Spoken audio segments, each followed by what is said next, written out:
Wrestling is one big secret. It's an open secret these days, but at its heart, you're always meant to be questioning what you're seeing. That's true both in front of the camera and behind the camera too. As the years have gone on, the backstage whispers have become as interesting as the stories on screen. So let's get into those today. For I am Simon Miller, and What Culture's Andy Murray will also be joining me to tag team this list. So get ready for some bald action. That sounded way worse than I meant it to. I do apologize, but let's go. Number 100, WWE lost faith in John Cena. John Cena himself has spoken about this, so we have the information. But yeah, in 2002, the powers that be weren't sure what to make of John. I mean, how mad is that given what we have today? It would have been the worst decision ever if they had let him go. If you watched the TV at the time, you can see it as well, because after his explosive debut against Kurt Angle, WWE hit the pause button. You'd have to assume that we had some plans for Cena, because he was the dude who was allowed to say the words ruthless aggression. This was the new tagline. You want somebody of note to shout it out. Of course, as the story goes, Stephanie McMahon then heard John Cena rapping on a bus and told him to do that on SmackDown, and bam, the Doctor of Thugonomics was born, and there was no looking back. John was on his way to the main event. The interesting spin is come 2004, this news reared its head again. In the May 24th Wrestling Observer, Dave Meltzer stated that even though Cena got a huge response at a Madison Square Garden show, which is always considered gold, one top guy felt that John's in-ring work wasn't up to par. I wonder who that could have been. Now, I do think most people who were around at that time acknowledged that John Cena had been promoted from developmental a little bit too early, and sure, maybe he wasn't improving, but again, go and listen to the fans. They love this guy. That's the whole point of wrestling. It's just crazy to read that back right now, because who the hell has been more of a complete workhorse than Mr. Cena? But he got to the top and basically stayed there for 20 years. And without him, well, I tell you, WWE would have gone through some much harder times. Number 99, the accidental Triple H burial nobody talks about. So when we do go through Triple H's career, everybody wants to talk about the Reign of Terror. I always struggle with this because I was but a fetus when I was watching this, and I just thought the game was really, really cool. Then you hear about what more adults fans thought of this, and yeah, they didn't much like it. And then there are the Goldberg matches in 2003. It's just so weird, but we didn't want to give Bill the world title, even though we brought him in to be a star. You tell me. The one that always gets me, of course, is Sting at WrestleMania 31, because that really was absolutely ridiculous. I mean, Triple H hit him with a sledgehammer to win the thing, and then the two shook hands. If that was the way the world worked, well, I tell you, you'd be terrified to go outside. The NWO also got involved in that to help the Stinger, which made absolutely no sense. It was 2 + 2 = potato. But let's get back to the matter of hand. And when in 2005, Triple H did go to the Mr. Olympia event. That's no big surprise because he was into lifting weights. But when he was asked by somebody what he thought of Johnny Swinger, who at the time was a Heat regular under the name of John Parisi, Triple H said, "I don't know who that is." And I'm sure that was true. I'm sure he wasn't aware of who Johnny was. At the same time, if you were Mr. Swinger,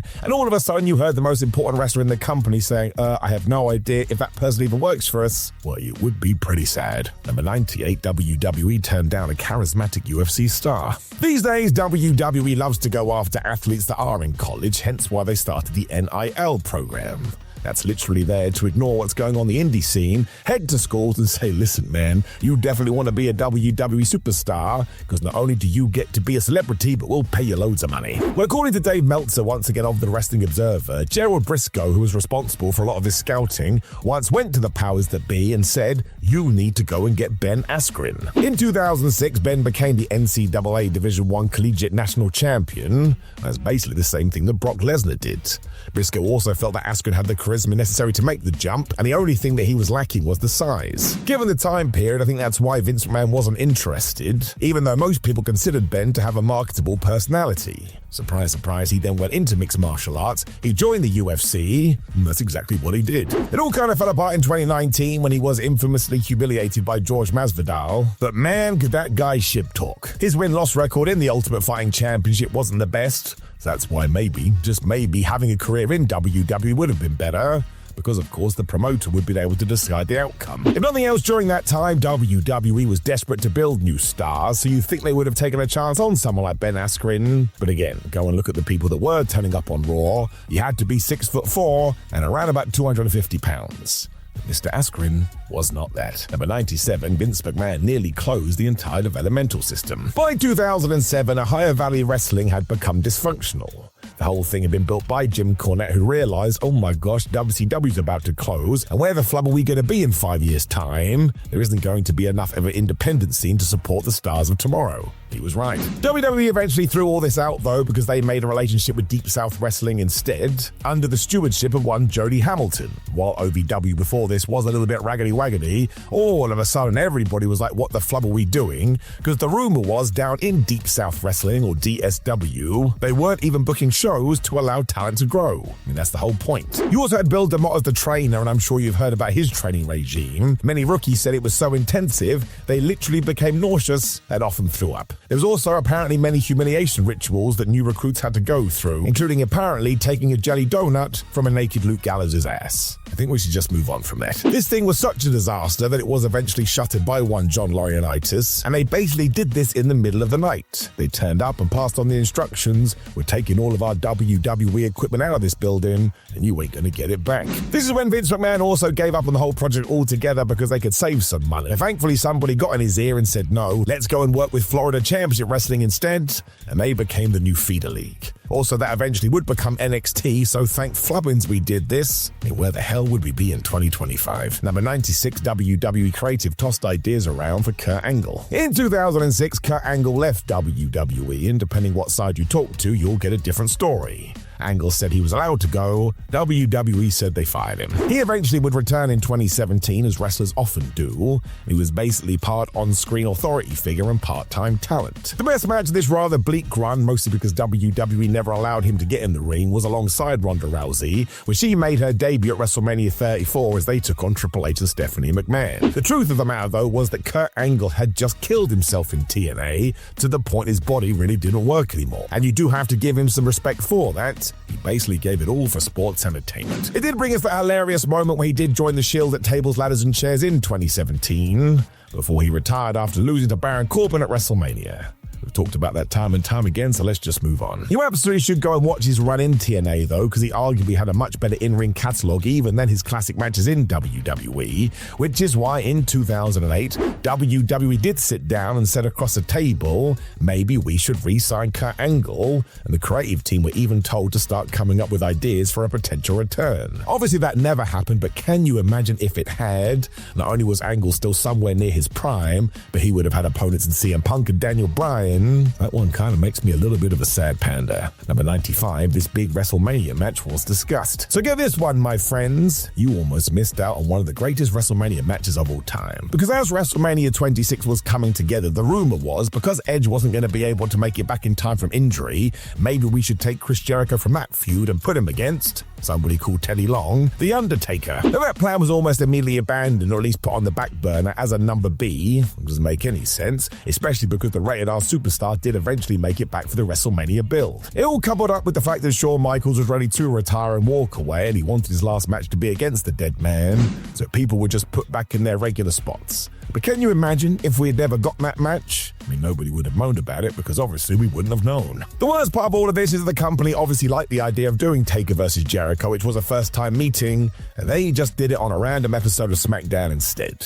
Jericho has talked about this too and said given they were in the company for all those years, they never really had a proper fight. And yes, that was totally stupid. Number 94, the secret abandoned stable idea. So when something does get hot in wrestling, do you know what all the other promotions do? They jump on the trend. Nothing wrong with that, it makes sense. WWE also enjoys looking to the past to try and replicate ideas, which is why one day we had the Legacy faction featuring Cody Rhodes and Ted DiBiase with Randy Orton as their leader, which was also kind of an updated version of Generation X. You can argue that one in the comments. Of course, it all went bad at WrestleMania 26 when the group did explode in a triple threat match. And while Cody Rhodes would go on to do what Cody Rhodes did, WWE actually thought the star of all this was Ted DiBiase. As we now know, that wasn't going to be the case. It did mean once these three had gone their separate way, though, Ted was sat down and he was told, you're about to lead your own stable, and we're going to push you to the moon. Apparently, it was going to be called The Fortunate Sons, and his brother Brett would be in this, as well as Joe Hennig. That made all the sense in the world. They were basically going to be a bunch of wrestlers who love nepotism. Now, of course, WWE pulled the rug out from underneath all of this, I think because they watched Ted DiBiase, and if nothing else, realized he didn't have that much passion for wrestling, which is why when he did leave the company, well, he never really did much else in the ring. Number 93, WWE and its weird relationship with Zack Ryder. So most people do know that after Zack Ryder had got himself over in 2011 by having some awesome YouTube videos,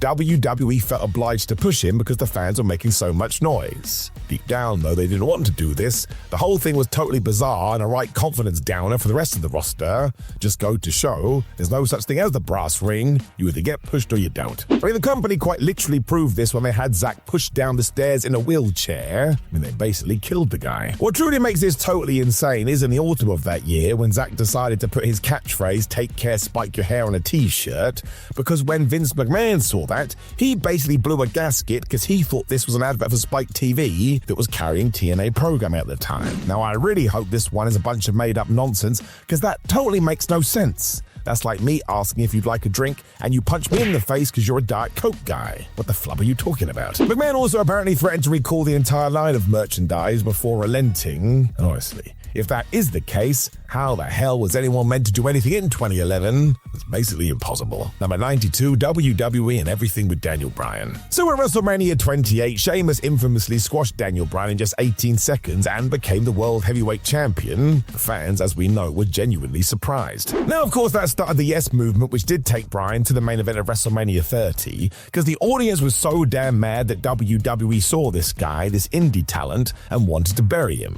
They also thought the positions he was being put in made him look lesser than, but the truth of the matter is that nobody was actually thinking of Daniel Bryan in this situation, and all the highlight was going on to Sheamus. The reason he won in under a minute and why we did it on the biggest stage is because they wished to replicate the success of Bruno Sammartino, who, yes, won his maiden belt in under 60 seconds. So just go to show that Vince was looking to the past in order to try and create the future, but this didn't work at all. I love Sheamus, and he's an obvious Hall of Famer, but he was soon moved to the wayside as Daniel Bryan did climb to the top of the card, as Michael Cole called him a nerd and a vegan over and over again. That part did suck.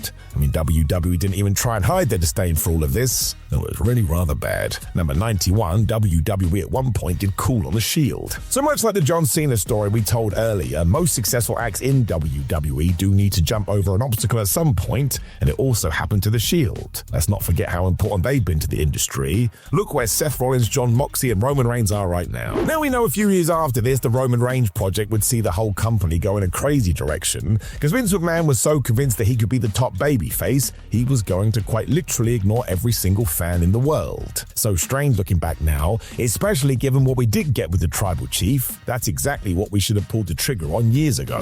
If we do go back to the August 19th Wrestling Observer newsletter, however, Dave Meltzer reported that the Wyatt family was a huge Triple H project that was destined to usurp the Shield as WWE's biggest heel unit. There was more to this, however, because apparently, allegedly, and maybe, the Shield had hurt The Undertaker and Randy Orton earlier in this year, so now they needed to be moved down the card to prove a point. When you hear that time and time again. If you actually do go watch the television too, especially a couple of WrestleManias, you will actually see that Roman Reigns, Dean Ambrose, and Seth Rollins do not have a bigger spotlight on them as they did before.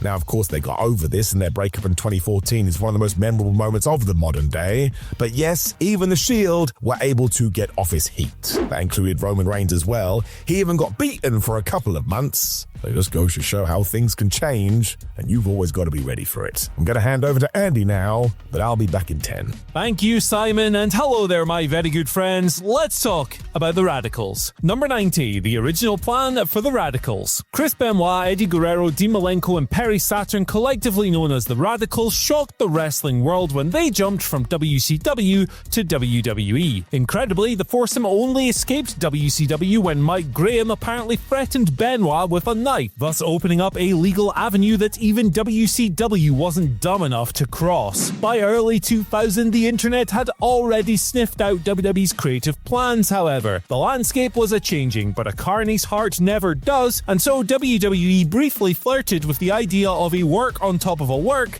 when it came to the Radicals, trying to outfox the fans who'd already figured the plan out. Before reconsidering and booking an angle in which the babyface Radicals had to earn their way past a corrupt McMahon McMahon Helmsley regime and into WWE, the idea, per the Wrestling Observer newsletter, was to ramp up the suspense and plot a mystery. Apparently, the Radicals were going to receive a lowball offer from WWE in kayfabe and enter negotiations with New Japan Pro Wrestling, who played no part in any of it. It was quickly ascertained that everybody knew they were already signed, so WWE pivoted, and it ended up being an extremely memorable angle in an era full of them. Number 89. The crazy reason Luna Vachon was fired. Luna Vachon boasted one of the most striking looks of the 90s, and she knew precisely how to wear it. Her facial expressions were equally as striking as the unique lightning pattern on her makeup. Vachon was rare in that she was actually convincing in her role as a chaotic presence, which might have had something to do with the fact that it wasn't necessarily a performance. She was often teetering on the brink of an exit from WWE, having clashed with several people within the company across her various runs. In what was quite the scene, Luna departed for good when, in February 2000, she was involved in a wild backstage incident. According to the Wrestling Observer at the time, she took an unidentified TV producer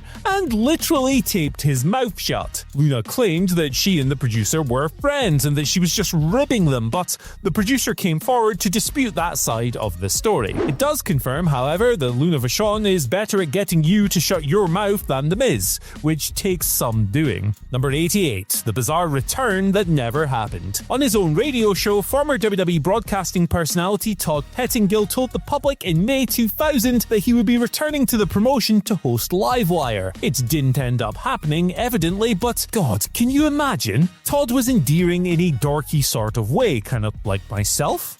Probably not. And he was very smooth and professional, but he would have suited the Attitude Era about as well as Mr. Rogers. Pettingill was always visibly uncomfortable around Sonny in particular. What would he made of, say, the Royal Rumble 2000 bikini contest is anyone's guess. He'd have run around the ring blushing, scared he was going to get his eye poked out, probably. But come to think of it, that would have been preferable to Jerry Lawler acting like he just found his first adult magazine in the bushes that he has lived in spiritually ever since. Kevin Kelly disputed Todd's announcement as a lie, and that was that. Pettingill did make a comeback of sorts for NXT in the 2020s when he hilariously introduced hardcore experimentalist Code Orange in his trademark squeaky clean style before the band ripped into a song that sounded like the fifth level of hell opening up and spewing lava by comparison. Number 87. The original plan for Raven. Raven was something of a missed opportunity in WWE. The promotion never seemed to get the character. Hell, Vince McMahon supposedly asked out loud who even hired him back. And what exactly was the deal with his attire at the time either? That pristine white t-shirt was about as grunge as Sabrina Carpenter. Raven was a very compelling presence and a creative storyteller, but he was mostly consigned to the hardcore division, which, in fairness, he was a big part of, becoming involved in some of the best and most memorable plunder brawls of the day. In an old news item that is surely to get fans of spooky/dark/supernatural wrestling all warm and fuzzy, or should that be dark and prickly, it was reported in the September 11th 2000 Wrestling Observer the Raven was set to debut as Kane's mentor, perhaps manipulating Kane as his own personal instrument. Which sounds absolutely sick, to be fair. Imagine Kane on a path of destruction, destroying a bunch of big bumping losers before realizing the Raven was using him. People would have loved that. It would have fed goth families for generations, damn it. Number 86. The Bloodline in 2001? Many would claim that the Bloodline saga is the best storyline that WWE has written since the days of the Attitude Era, but incredibly, the Bloodline, or a version of it, was almost launched in 2001. Sort of. Remember when Rikishi said he did it for Da Rock because WWE always held down and had it out for the Island Boys? Meanwhile, the WWE Championship was draped over The Rock's shoulder. Well, on the back of that, per a January 2001 episode of The Observer, the idea was for Rikishi to link up with a clique of Haku, the performer who'd become best known as Rosie, and the wrestler who'd later become best known as Umaga. Pitches were so advanced that even a name was penciled in for the group, who were going to be called the Fat Boys. That's how Dave printed it anyway, but inevitably, given the time, Fat would have probably been spelt with a PH. Rikishi was originally Rikishi Fatu. After all, that sounds like a fantastic way to bury a potentially promising stable with a dopey name name to me, but hey, such was the era. Number 85, Shawn Michaels nearly returned sooner. Shawn Michaels returned to WWE at SummerSlam 2002 in a harrowing, emotionally intense match with Triple H. Fusing histrionic WWE-style drama with intense, gritty selling, it was one of the best matches of a year that was all over the shop. It didn't save the year, but the pay-per-view was so great itself that its 3 hours almost obscured the other awful 8,757, and it almost happened a year earlier. Almost every 2001 edition of The Observer featured a near-identical update. Shawn Michaels was intent on returning to the ring, and he was set to do it on the back of an angle at WrestleMania 17. Two factors conspired against this. Number one, Shawn was in no condition to perform, to borrow a popular euphemism of the day. Number two, nobody expressed a particular interest in working with Shawn. At the time, his reputation was so toxic that he had more heat on him at the time than the love child of Austin Aries and Tessa Blanchard would have. WWE would probably still try and book that love child in 2025, let's be honest, but not 2001, and that's probably for the best. Michaels' comeback run ended up being as important to his wrestling legacy as the first, so why would you change it? Number 84, Hulkamania nearly ran wild in 2001. In addition to Shawn Michaels, another major WWE name was close to returning a year earlier than he actually did, that name being the late Hulk Hogan. According to the 2nd of April 2001 Observer, and I quote, negotiations to bring Hogan back were apparently very close to fruition at one point before falling apart of late. Hogan, as with every other top WCW name bar two, elected to get paid for doing nothing, as he would. How Hogan subsisted without the limelight for as long as he did boggles the mind. That man needed adulation like Brutus Beefcake needed him. Hulk resisted the offer despite what must have been a monstrous WWE deal, and he was not part of the Invasion storyline. But the alternative timeline is very fascinating to consider. Just think of all the cronies. Would the Nasty Boys have gone over Edge and Christian? Would Brother Bruty have gone over Mike Awesome? Bubba the Love Sponge beating Stone Cold's ass, brother? Would WWE have actually split the cruise with Hogan leading the WCW brand? Would Stephanie McMahon have ever rocked a Kangol hat? Good job I'm here to ask all the important questions, folks. Next, number 83. Scott Hall knew what was up. Scott Hall was considered a diamond-sharp wrestling mind, and if he was able to exercise his reputation, he would have been an asset on the creative team of any promotion. He was mired in personal issues in the early 2000s, so much so that when he made his inevitable WWE return in February 2002, he made a spectacle of himself on his first night back. This hardly eased concerns amongst the boys. Steve Austin incidentally asked rhetorically what the point of working Hall was, because he wouldn't even make it to WrestleMania without getting fired. Austin ended up only being out by 1 month. Hall was never gonna last in WWE. A grim inevitability cloaked everything. His exit was predictable, but according to the 21st of May episode of The Observer, Scott knew precisely when to make his entrance. In May 2001, as Hall toured with New Japan, he told friends that he did not plan on making any long-term commitments past February 2002, which was when Kevin Nash's Warner contract was set to expire. Here is some important context for that. Hall said this privately 2 months before the incredibly successful Invasion pay-per-view. WWE vs WCW was still the ultimate and achievable dream program. Measuring the landscape, he correctly predicted that WWE would grow desperate and require a shot in the arm. Despite much protest, he re-debuted for the company on the 17th of February 2002. Number 82, the on-screen rib you didn't know about. Steve Austin's character was a complete mess after WrestleMania 17. In the heel role, he was either a sadistic, ultra-stiff killer or a creepy sycophant who idolized Vince McMahon for comedic effect. It was also unexpected after the events of 1998, and WWE was very much in love with that juxtaposition. It was amusing at the time, but not so funny that it was worth killing the business over or anything like that. The stars of WCW, quote-unquote, were massacred throughout 2001. It was virtually impossible to meet the expectations of the ultimate pipe dream program, yes, but WWE wanted to show that it was bigger than WCW in a counterproductive pissing contest. The on-screen treatment of Diamond Dallas Page was bad enough, but it gets worse. Apparently, when DDP first met Vince McMahon, Vince extended his hand. DDP instead grabbed the old man for a big old hug. That is why Austin ended up hugging McMahon on TV. It was a rib on Page. WWE destroyed the magic of Austin versus McMahon in order to take the piss out of a WCW WCW wrestler. In 2025, DDP is universally regarded as a life-saving wrestling angel for his work with Jake Roberts, Lex Luger, and many, many more, while WWE is owned by TKO. Number 81, the logic behind the stalker angle. And I say logic very sarcastically there, folks. WWE overcomplicated the invasion angle through spite and incompetence. Vince McMahon killed off what remained of the WCW audience by treating his top stars with complete and utter contempt. DDP, who was married to Kimberly Page and outdrew The Undertaker every single week in 1997, was depicted on WWE TV as an incel who wanted Taker to make him famous. Now, it's easy to infer what happened here. DDP was a WCW guy and WWE needed to put him in his place. Was it really that cynical? According to the Wrestling Observer on the 3rd of September, apparently not. Dave Meltzer wrote that the original idea was to make The Undertaker, whose nickname was the Dead Man, more human. Supposedly, WWE thought that Taker didn't sell enough, diminishing his appeal as a babyface. Well, Undertaker didn't sell at all at King of the Ring 2001. In an extended brawl, Undertaker treated Page like an utter jabroni. Matches from 1992 superstars were less one-sided than this segment, and the characters were more believable back then as well, despite, the Berserker existing. That all made about as much sense as, well, the subsequent 20 years of Vince McMahon's creative. Anyway, Simon, I'm tagging you back in, Chief. Thank you very much, Andy. It is I to ruin your life, and we go number 80, the redirected pay-per-view pitch you didn't know about. So in the wake of the 9/11 terror attack, the WWF could no longer run its annual December Armageddon pay-per-view for obvious reasons. It would have been incredibly insensitive. I like it when wrestling thinks about stuff like this. You don't want to make anybody more upset. The whole idea of sports entertainment is to entertain you. The clue is in the name.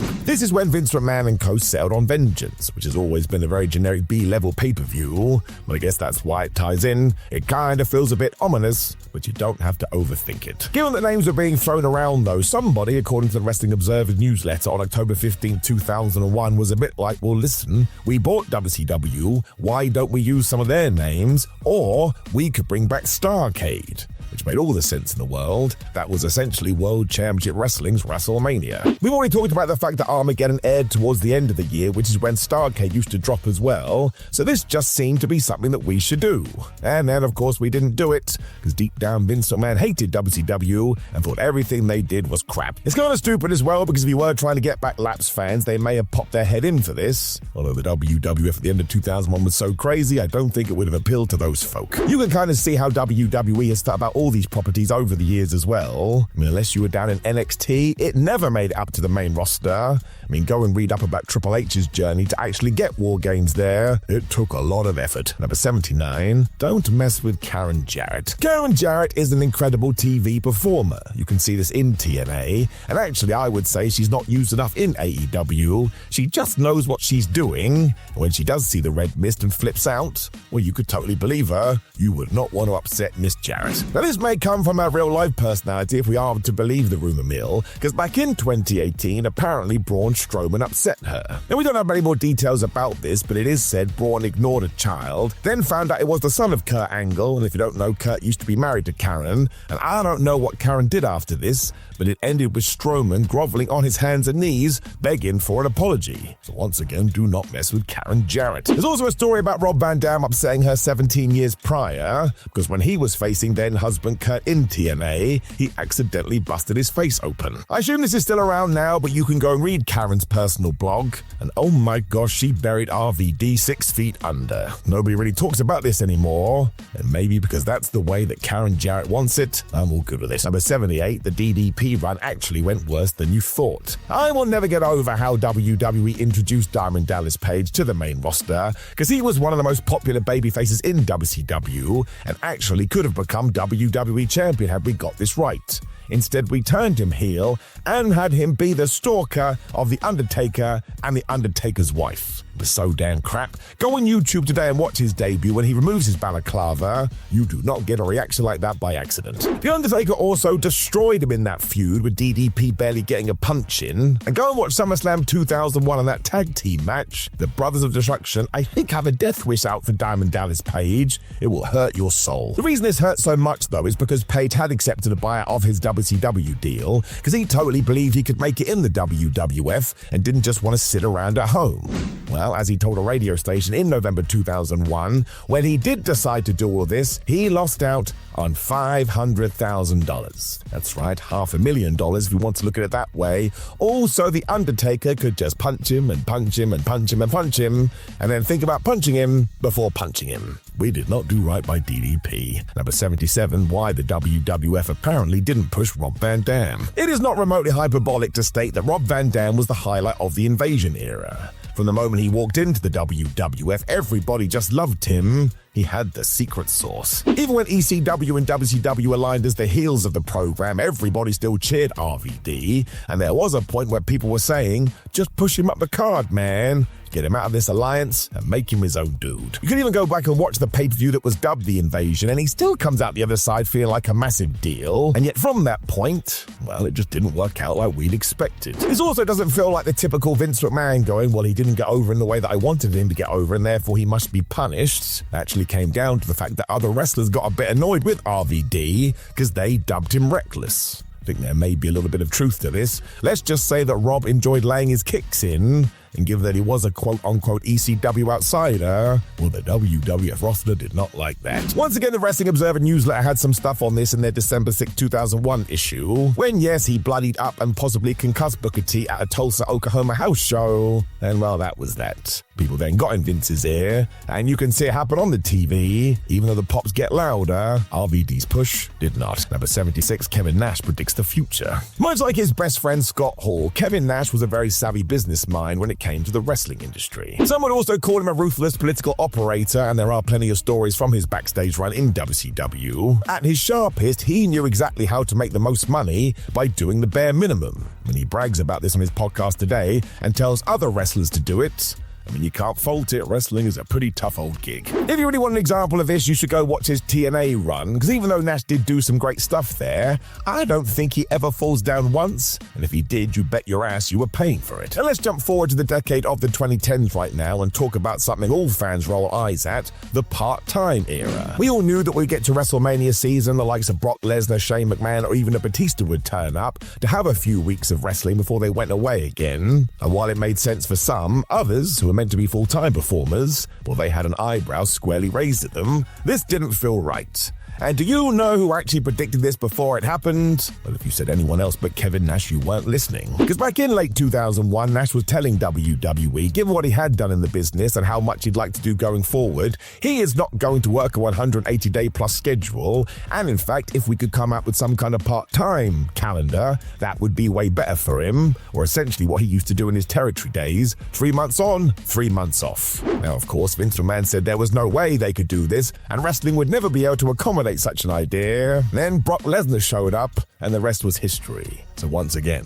who called this noise? Because they totally get it. The name is Kevin Nash. Number 75, the two returns you did not get at WrestleMania 20. When you do go out there and do your research, it does sound at the very least that Bret Hart was in talks to return to WWE in an on-screen capacity around about the WrestleMania 20 time. The Wrestling Observer newsletter in the winter of 04 has loads of stories around this, and apparently two ideas were pitched. Hart was either pegged to officiate the World Heavyweight title match, or simply return in order to congratulate Chris Benoit after he won his first ever WWF World title. Now that one soon got thrown out the window because everybody realized if you have Bret give him this belt, no one is going to be talking about Benoit, and everybody will be going nut for the Hitman. Turned out it didn't matter anyway, because all these talks fell apart way before WWE had decided on anything. Around the same time too, WWE reached out to Jeff Hardy, who they planned on re-debuting as part of the Cruiserweight Battle Royal, and presumably win given his star power. It was actually Hardy who opted not to do this, and he would not be back on WWE television screens until 2006. It's actually a sensible choice. Go back and look at that division around this time.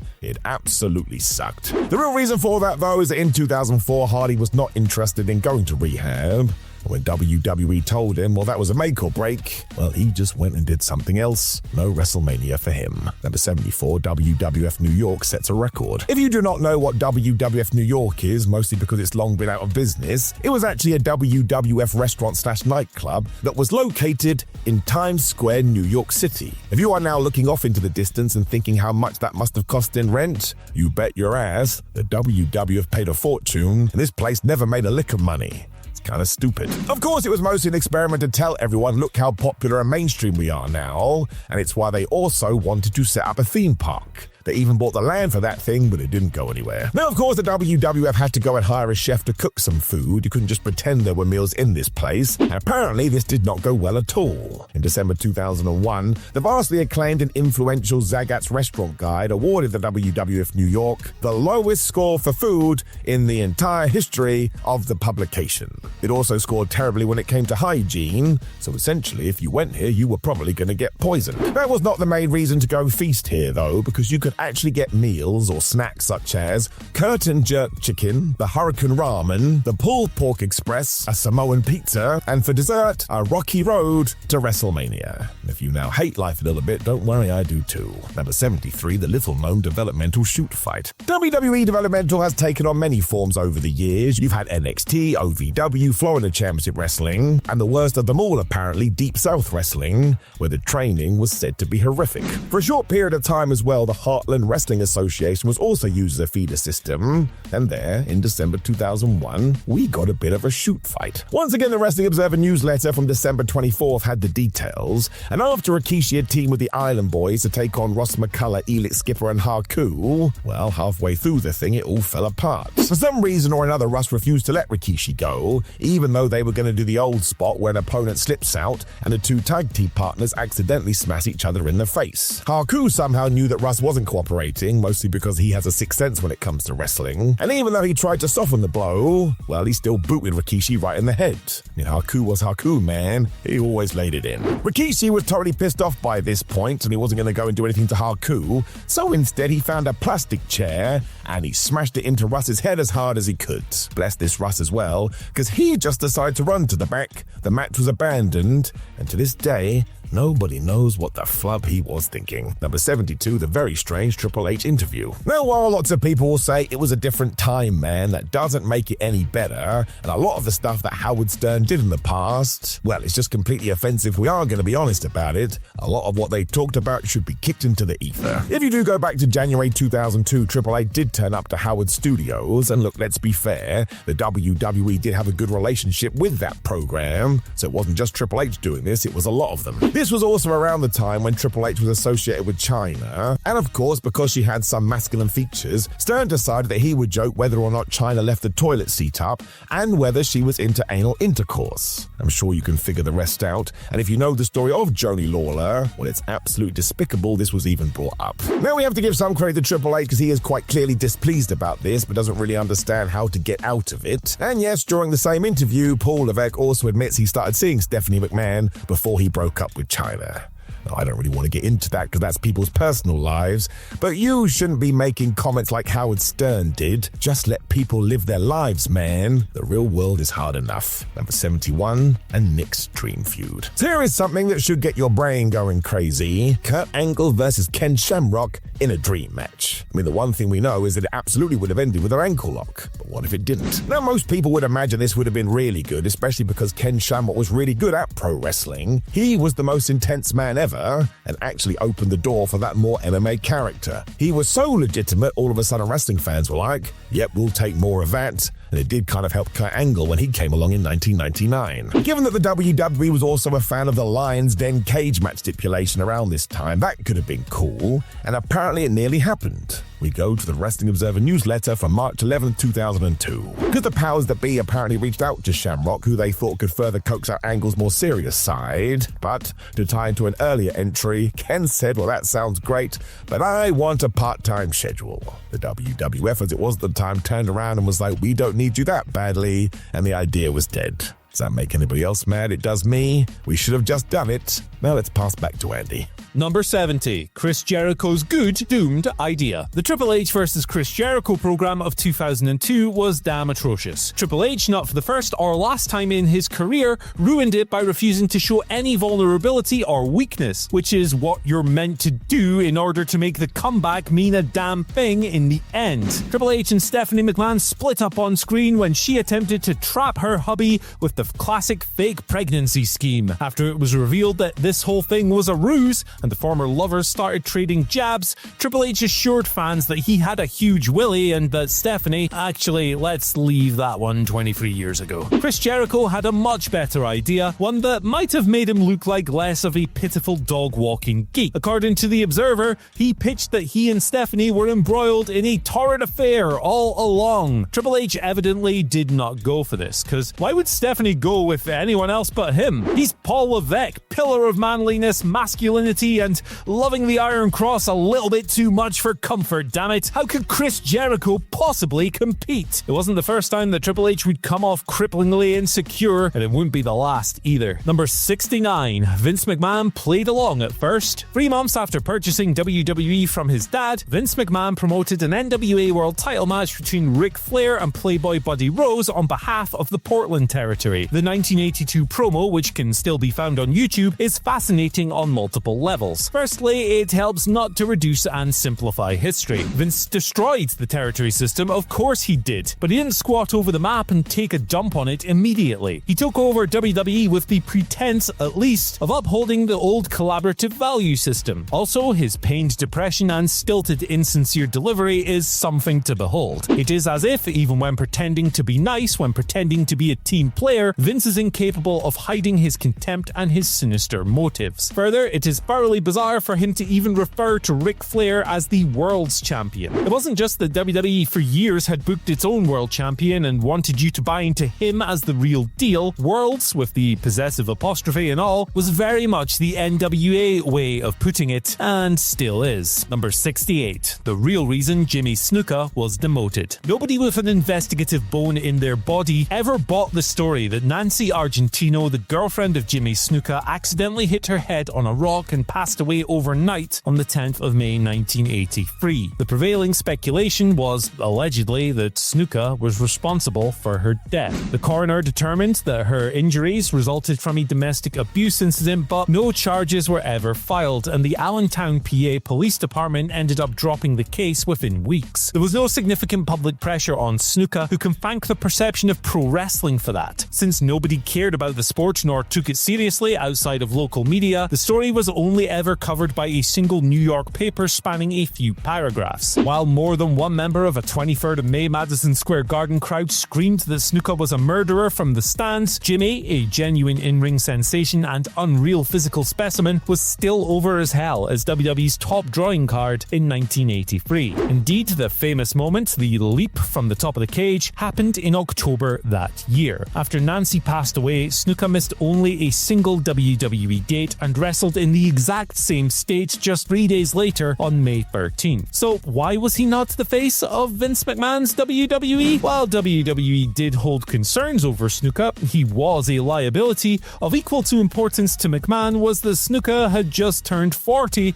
over the week after Nancy's death. Somebody that old on TV with the belt? Ha! No chance, pal. Just don't ask about the other stuff. Number 67. Davey Boy Smith was not the first Bulldog. In wrestling circles, the word Bulldog will forever be associated with Davey Boy Smith, who took on the moniker he shared with his tag team partner, the Dynamite Kid, for himself when launching a deeply uneven singles career that nonetheless peaked as high as anybody's. But he wasn't the first WWE wrestler to ever be promoted under the Bulldog nickname. Even if you only hold a slight interest in pro wrestling history, it's very likely that you've seen an MP4 of Mad Dog Buzz Sawyer's Unreal Power Slam doing the rounds somewhere online. It was absolutely awesome. Buzz would pick dudes up in midair and spike them to the mat in one gorgeous fluid motion. Best known for losing the last Battle of Atlanta, the precursor to WWE's Hell in a Cell gimmick, Sawyer's stints in Georgia and Texas were far more effective and memorable than his 2-month run in WWE in 1984. He was a fantastic heel who, while incredibly dynamic, was too short for Vince McMahon to promote seriously. During that ultra-brief stint, out of reverence towards Mad Dog Vachon, Sawyer was nicknamed Bulldog. When he was inducted into the short-lived legacy wing of the WWE Hall of Fame in 2021, some older fans were furious when he was referred to as Bulldog during the ceremony, but technically, even if it was for about 7 matches, that's how Buzz was billed when he was working for the Fed. Number 66, the famous WWE commentator you've never heard of. While her contributions to wrestling were nowhere near as famous as Mr. T's nor Cyndi Lauper's, and she was still a year away from breaking into the mainstream, Oprah Winfrey once called a couple of WWE matches back in the day, albeit for a WWE broadcast on the AM Chicago regional talk show in 1985. Oprah was excellent at her day job, mirroring WWE, funnily enough, by going national in the mid-80s. She was not quite as good at pro wrestling commentary. Her stint was mostly spent asking her co-commentator several questions or otherwise inferring what was going on out loud, about which she had very little clue. She did grasp that tag wrestlers have an out if they want to get tired. She also observed the wrestlers secrete sweat in the throes of action. Midway through the broadcast, as the action spilt to the outside and the referee lost control, Oprah wondered out loud if anything goes in wrestling. But she did seem to have a grand old time at the very least. Winfrey was not educated on wrestling and she seemed lost at every turn, but hey, she gave it a try. So basically, Adnan Virk. Number 65, a little-known first-time meeting. At WrestleMania 10, Owen Hart upset his own brother Bret in what remains the greatest ever opener in the history of the most famous wrestling show on Earth. An incredibly plotted technical stunner, watching Bret's temper slowly defeat his sense of obligation was a layered, absorbing tale. And it was a brilliant use of nuance that WWE fans clung on to long after the fad had died in the playground. Wrestling wasn't real is right, that's a correct statement, and WWE told a very effective lie within the story of that match. Bret first wrestled Owen in a WWE ring not at WrestleMania 10, but all the way back in 1986 when, as Owen James, Owen Hart teamed with SD Jones to do a job for the Hart Foundation. It was the first match that WWE used to take a brief look at Owen when, just 3 years into his career, he had already cultivated a reputation as a prodigy. So, other than the size bias that definitely existed at the time, why wasn't Owen, every bit as natural as Kurt Angle, signed to a deal? Dave Meltzer, in the 15th of February 1988 Wrestling Observer, reckoned that he outshined everybody else in the company, which is probably why he wasn't brought back at the time. Perhaps Vince just didn't want his juiced-up monsters to be exposed. Number 64. Demolition had more than 3 members. You'll remember Demolition if you're of a certain age. They were an unforgettable act, quite possibly the greatest rip-off in an industry plagued by imitators. Usually this sort of thing is bad. China had Asia, Ultimate Warrior had One Warrior Nation, and Kenny Omega has Seth Rollins. The Road Warriors had Demolition, and Demolition ruled. They reigned as the WWE Tag Team Champions for 478 days during their first run with the gold. Played by Axe and Smash, by 1990 they were joined by Crush,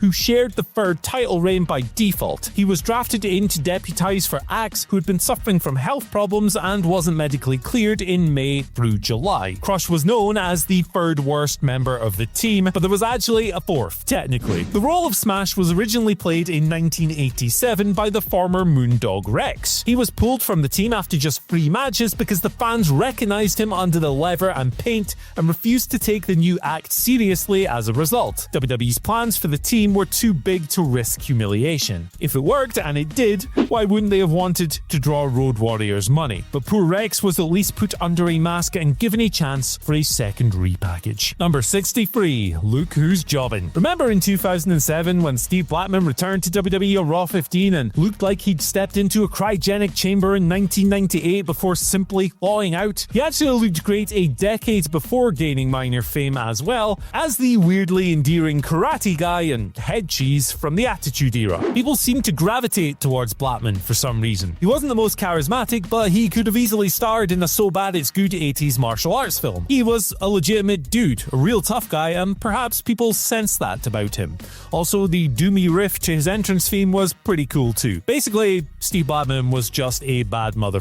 Blackman tried to break out in the 80s, long before his Attitude Era fame, and he worked for WWE during the Golden Era, but he spent 2 years bedridden after contracting dysentery while touring South Africa in 1989. After that, it took 4 years of physical therapy purely to resume his wrestling career. If you scan his cage match page, you'll discover quite a bizarre encounter in particular. Were it not for the fact that one of the members is, well, a bit dead, the team of Steve Blackman, Battle Cat, and Outback Jack scans as a novelty Shikara King of Trios team that would probably be called Team WWF. This is not the case. That exact same 3-man team did a job for Haku, High Chief Afi, and Tama on a 1988 episode of Superstars. Number 62. A little-known racism scandal. When you study WWE history and stretch back to a few decades ago, you're likely to encounter 2 scandals. The steroid steroid scandal that almost saw Vince McMahon imprisoned, and the Ring Boy scandal in which office employee Terry Garvin and ring announcer Mel Phillips were accused of grooming and molesting underage boys. Completing a rather less than ideal trifecta, those national headlines have throttled, in retrospect, a racism scandal that erupted in 1989. On a European tour, former wrestler Coco Beware had a bloody scrap with an executive by the name of Jim Troy. The argument was originally a verbal one, but when Troy used racial slurs during it, it descended into the physical. Bruce Pritchard discussed the incident on his podcast, and while he wouldn't confirm if a racist remark escalated it, he did mention that Troy, as a former ice hockey pro in the minor leagues, had bragged that he was tougher than the boys. Coco took exception to that and more than held his own. The resulting scene apparently looked like a slaughterhouse because that's how much blood was spilled. Coco was originally fired before more details emerged, Troy resigned, and Coco was brought back. Number 61. The two tryouts that would have changed wrestling forever. The professional wrestling landscape of the 1990s was transformed entirely and irrevocably by Eric Bischoff and Paul Heyman. Bischoff, a magpie, drew inspiration from the New Japan vs. UWFI interpromotional rivalry to create the NWO, an interloping cool heel act so effective that WWE was forced into its own survival. Vince McMahon didn't merely survive, however. WWE entered a second boom period in no small part as a result of subsuming Heyman's counterculture philosophy. If ECW was the self-styled nirvana of the scene by 1998, WWE was every plaid shirt imitator with a more glossy sound that sold more records. In an alternative timeline, if Bischoff and Heyman don't exist, pro wrestling in the US is unrecognizable. This actually almost happened. In 1990, Bischoff was handed a WWE tryout as an announcer. He didn't get the gig, however. In his own book, he acknowledges that he didn't deserve it and was nowhere near ready. He projected unreal smugness as a heel which didn't scan as well into the impartial welcoming role as a commentator. It's also rumoured that WWE took a look at Heyman in or around the same year. Without Stone Cold Steve Austin, who discovered himself in WCW, or even the template for that character, the Sandman, WWE is potentially in serious trouble. Number 60, The Secret Abandon Return. In early 1991, Brutus the Barber Beefcake made a very bleak and involuntary return to the WWF. 6 months prior, his face had been destroyed in a terrifying parasailing accident,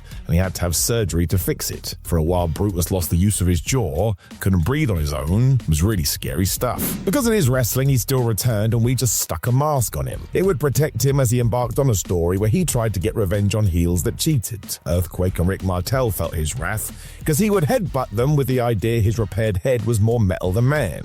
The problem was, if you were watching, you saw none of this. WWF didn't use the angles they had because apparently the headbutts looked so bad. Even the very family crowd at the time thought this was silly. This was not the idea. It's just not fair because imagine being Ed Leslie at this time. He didn't need this. And really we should have either stayed away from using injuries as a weapon or had him tell the story and babyface the hell out of him. The WWF was just an odd company in the mid-90s. And as for Ed, he never really recovered from it. Number 59, the worst gimmick ever debuted. So you think this is the gobbledygooker, but you'd be wrong. That bizarre turkey was incredibly well known because it was so bad. The math behind it too was mad. Vince McMahon thought the WWF needed a mascot and picked that thing you can see on the screen right now. Forget the fact the mascot was always whoever the top star was. It just sucked. When you do some digging though, you can get to 1992 and learn what happened to the star known as Roadblock before he was Roadblock in WCW. On a Secret Superstars pre-taming, he arrived as Retriever, and I can only guess exactly what you think it is. The only information that's out there is a listing of this apparent dog with the Genius as his manager versus one Brian Costello. But you have to figure this guy was told, you have to be a mutt, and he probably had to woof and all of that. And surely it had to be bottom of the barrel stuff. He may have even had a costume. Make sure you do look at it this way too. Even Vince McMahon didn't bring this to TV, so you just know it must have been horrendous. But please, my friends, if anybody does have footage of this, send it to me. It has to be the worst, and therefore, it could be the best. Number 58, Sabu has a WWE tryout. Sabu was pivotal to the success of ECW. No one is going to argue that. He also changed the game, the effects of which we still see today. He was the master of using tables. He literally and figuratively broke new ground. This is why it's crazy that before he did all of this, he actually got a tryout with the WWF. It was 1993, so a good while before all of this, where he was put in a dark match against Scotty Taylor, who himself would go on to become Scotty 2 Hotty. Apparently it didn't go great, hence him not being asked back, and this makes sense. Sabu was brilliant, but sometimes, especially in a more normal setting, it just didn't click. 12 months later, he had created such a noise there was a "We Want Sabu" sign at a WWF Anime house show, and that's just the best. People like to pretend wrestling has changed over the years, but it's exactly the same. Other fans cottoned on to this as well, so started chanting this too, meaning road agent Jack Lanza had to go and take the sign away. Number 57, a commentator exposes the business. Not that fans didn't know already, everybody was aware, but for somebody inside to talk about what wrestling was, well, that was quite unique in 1994. I mean, it was still 3 years before Brian Pillman would shake all of that up, and even then everybody was confused. Back then, the WWF still pitched everything they did as legitimate, so when a Belgian commentator who was working on a WWF syndicated show in Europe decided to talk about this on air, well, it caused quite the storm. I mean this literally as well. He was talking about how wrestling was fake and that none of this is real life. He even said the heels and the babyfaces hang out after the show, and again, he was on the headset at the time. This would be like Michael Cole at WrestleMania 40 telling you Roman and Cody can't wait for the pay-per-view to finish because they're going for dinner. The Wrestling Observer had this too, and the mad part is, we don't know much more about it. I'm sure given the time, WWF buried it and this dude got released, but what on earth was he hoping to achieve? Maybe he only just found out himself and was outraged. All these years, the wool got pulled out over his eyes. Number 56, Triple H's difficult debut WWF opponent. Hunter Hearst Helmsley was a pretty bad gimmick. The Greenwich Blue Blood, especially in the mid-90s, was too cartoon, but that was always the issue with the WWF. Everybody was instructed to play things so over the top that you knew it was nonsense. Paul Levesque did a decent job with it as well, because he had that silly bow, but yeah, in terms of an updated Ted DiBiase, this had a definite ceiling. We then know what happened next. Triple H joined up with Shawn Michaels and launched DX, but this was long after the fact. It meant Hunter toiled away as the snob, and as for his debut match, well, it wasn't ideal. Nobody could have known this, but hindsight is a powerful tool. Buck Zomhoff, who you've likely never heard of, was the dude to do the favors for Helmsley. Then years later, he was convicted of sex offenses. It's just the worst, if I'm being completely honest. What the flub is wrong with people? Number 55, the house show from hell. The WWF roster in 1996 was not great. You can see that if you watch that year's Raw Rumble, and it was essentially because there was no developmental system. You always needed new stars coming through, but nope, the WWF had nothing coming in. You could also make the argument that the in-ring product wasn't the focus as character and gimmicks ran wild, and I think that's what went awry during a house show in Louisville, Kentucky on June 27th. The problem was, after flight issues, a lot of the talent weren't able to make it, so for a good old while, fans felt ripped off.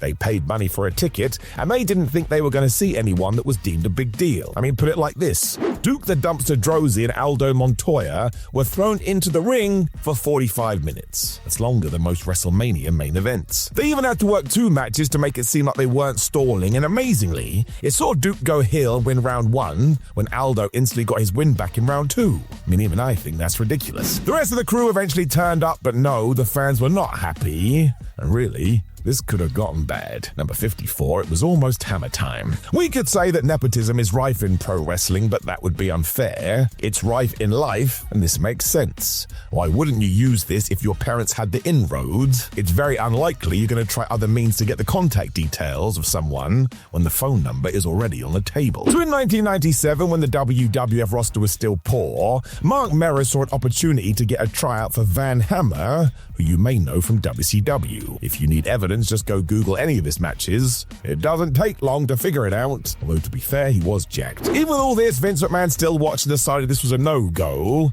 and arguably then the WWE desperately needed bodies. Believe you me, it was still the right move, especially because look where they were going to be at the end of the year. Old Hammer wouldn't have had a chance anyway. Number 53, the very bad Val Venus Kai-En-Tai angle. So Choppy Choppy PP, very sadly, is one of the most well-remembered lines from the Attitude Era. It came after the fact that Val had tried tried to date the daughter of Yamaguchi-san, who was the leader of Kaientai, and because he didn't like this, well, for some reason they strapped up Val Venus and tried to chop his penis off. I really don't know how else to say it. So this was awful anyway, and believe you me, most people watching at the time knew this. But when you actually dug in deep later on, well, the WWF dropped the ball and then some. Because pro wrestling journalist David Bixenspan did do some research, and he found out the actress who was playing the daughter was underage, only 17 years of age. This would have been bad anyway, but during this angle, there was also a shot of her in bed with Val Venus. There's also some absolutely terrible camera angles and the idea of a wedding, and the worst part has to be when Venus and Mrs. Yamaguchi-san were caught showering together. Obviously, Jerry Lawler on commentary made this even more despicable, but yeah, I don't think we should have done this, and as always, to sum it up, we absolutely would not do it now. Number 52, Gorilla Monsoon still did commentary. Time used to pass a lot differently in pro wrestling, because if you go watch the WWF from 1995 and compare it to 1997, it looks like two totally different products. It then goes totally crazy from 2008 to 2021, because you could pick any year between those two dates, and well, Raw especially, it doesn't really change. It's why in recent years when they have updated their camera angles, the fans have been amazed by this because it does look different. And due to this phenomenon, certain events that unfolded in the past actually feel like utterly bizarre Matrix glitches. Let me explain. Because in 1998, one King Mabel actually did wrestle Ken Shamrock. And in your brain, you probably thought they never crossed paths, but they did. Just to make you freak out even more about this, do you know who was doing commentary over this bout? It was none other than the beloved voice of the Golden Era, Gorilla Monsoon, because yes, as late as 1999, he was still sporadically doing commentary. I mean, that really doesn't make any sense. It kind of felt like he stopped doing it in 1991. Even at that time, he was still referred to as the president of the WWF, and at the 1999 Royal Rumble even got asked, "Hey Gorilla, what do you think Mr. McMahon's chances are of winning the Royal Rumble?" So he was tied right into the story. I suppose you could throw Michael Cole in there as well, because you can basically go back to the last 30 years of WWE programming, and guess who the ever-present is? It's flipping Michael Cole. Number 51, the WWF nearly booked an explosion match. So at WrestleMania 2000, Kane teamed with Rikishi to beat X-Pac and Road Dogg. It's one of those matches where we'll probably never talk about it again, and of course it was a multi-man because it was Mania, and we wanted to get as many people on the card as possible. Now WWE was right to get Rikishi involved because he was just so over at the time, and Kane and X-Pac were in the middle of a heated feud.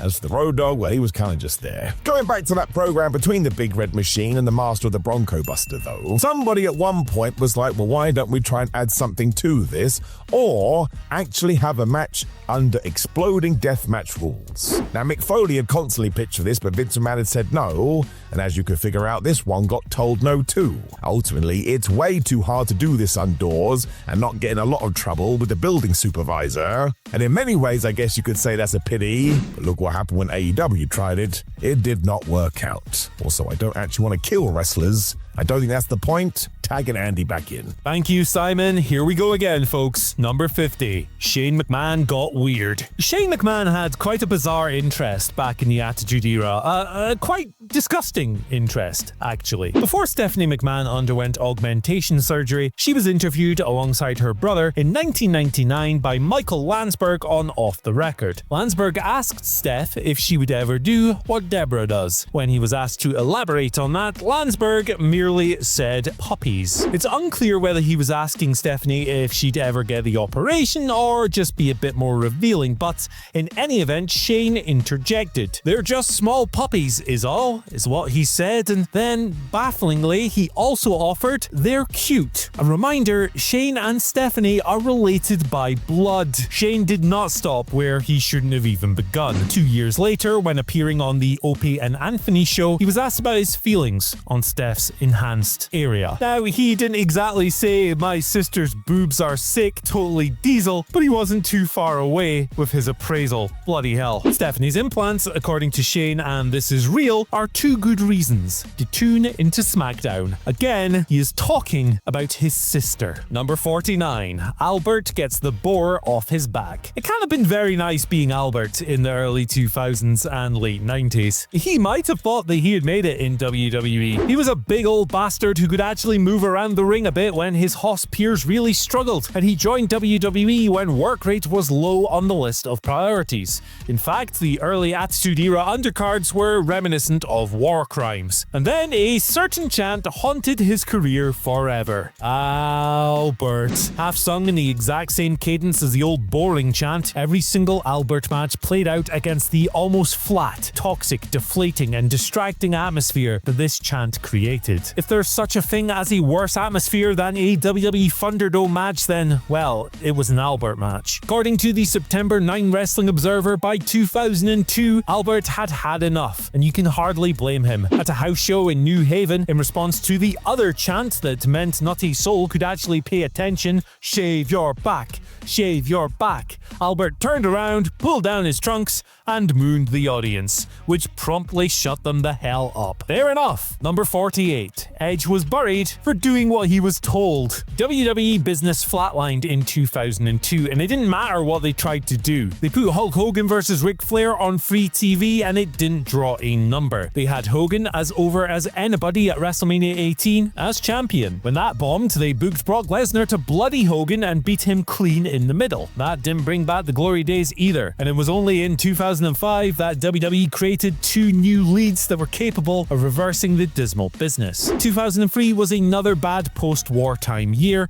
and in a bid to look inward and examine its problems, WWE had various wrestlers provide feedback on the creative process. One of these was Edge. Edge, in his weekly reports, questioned repeatedly why very little made sense, basically asking, "What are we doing here, guys? This process existed to make things better, but this was WWE. Everything was going great in the eyes of Vince McMahon." Much like the worst engagement farmers on Twitter, according to the 16th of June Wrestling Observer, John Laurinaitis read Edge's reports and asked him to be more positive. "Another great week of Fed action. No notes," is what he presumably wrote. After a while, the charade was put to an end. Number 47. Nobody else wanted the streak to end. At WrestleMania 30, Brock Lesnar put an end to The Undertaker's famous WrestleMania streak. It was an unthinkable decision that created a totally surreal scenario. If the decision was bad, the handling of it certainly was not. WWE, across denial via the lack of reaction, bargaining via the idea that the finish had been botched, and acceptance via the 21-1 graphic, effectively orchestrated the stages of grief for the streak. Vince McMahon eventually had settled on one of his boldest booking decisions ever, because he thought The Undertaker was thrashed and wasn't even capable of doing another match after that one. But as terrible a booker and eye for talent as he was at the time, he was largely correct. Taker enjoyed a good epilogue in 2015, and the Graveyard Dogs were great, but the dead man was finished, and Vince knew it. Nobody else believed him, however. According to the June 2nd Wrestling Observer, the majority viewpoint within WWE was, and I quote, "Taker should not have lost, but for political reasons of self-preservation,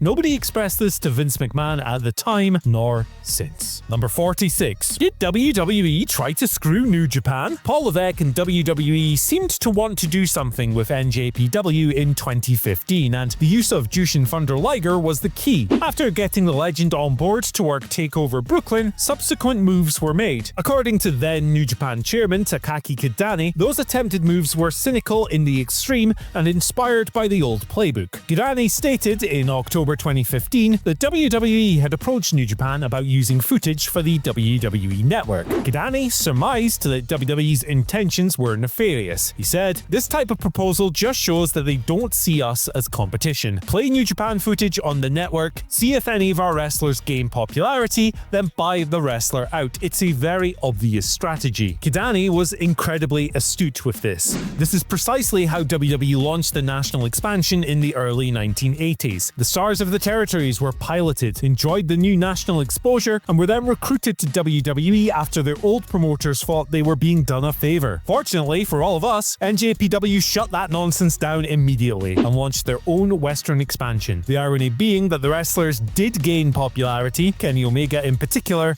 and Well, along came Tony Khan. Number 45. Daniel Bryan tried to get himself fired. Daniel Bryan was convinced that he did not have to retire in late 2015, and indeed spent the next 2 years plus doing everything he could on his own time to gain clearance from multiple world-renowned medical experts. On screen, since he remained under WWE contract, he went the usual route and was positioned as an on-screen authority figure. He was also the co-host of WWE's supplementary talk show Talking Smack. It was beloved by a niche network audience precisely because it felt very little like a WWE production. It wasn't scripted, for one. WWE didn't care about it until it removed focus from SmackDown. The chemistry between Bryan and Renee Young was so wonderful that it only underscored how synthetic and fake feeling WWE TV was at the time. Bryan was remarkably candid on the show. When he wasn't questioning the scientific aptitude of AJ Maybe Your Feet Are Flat Styles, he was accusing The Miz of being a terrible wrestler who fundamentally misunderstood that the medium is meant to be exciting, and that isn't possible without a degree of risk. When reuniting with Renee on her Sessions podcast in 2022, Danielson revealed that he was so frustrated at not being cleared to compete that, hoping to get the sack, despite being warned repeatedly not to, he kept intimating that James Ellsworth had a huge hog. This didn't work. Bryan ended up leaving WWE of his own accord in 2021, however, and has been attached to AEW ever since. Number 44. Cody Rhodes predicted the future. The AEW vs WWE war is completely out of control and will only get uglier. Remember, of course, that mere weeks after Paul Levesque accused Will Ospreay of fearing the grind, Tony Khan compared WWE as an entity to Harvey Weinstein. I mean, what happens next, right? Does Paul Levesque come out and say that Kazuchika Okada is overrated and he was right to overlook him, only for Tony Khan to reply that Triple H has a history of overlooking things, like Vince McMahon's history of sexual misconduct, something Triple H has overlooked several times? 2026 is set to be wild, but in a warped way, the AEW vs WWE war started 2 years before AEW even existed. It was always destined to go this way. In late 2017, the Elite invaded quote-unquote Raw in a dumb publicity stunt filmed for being the Elite. It was good for their brand to appear more popular in WWE's backyard than WWE itself. God,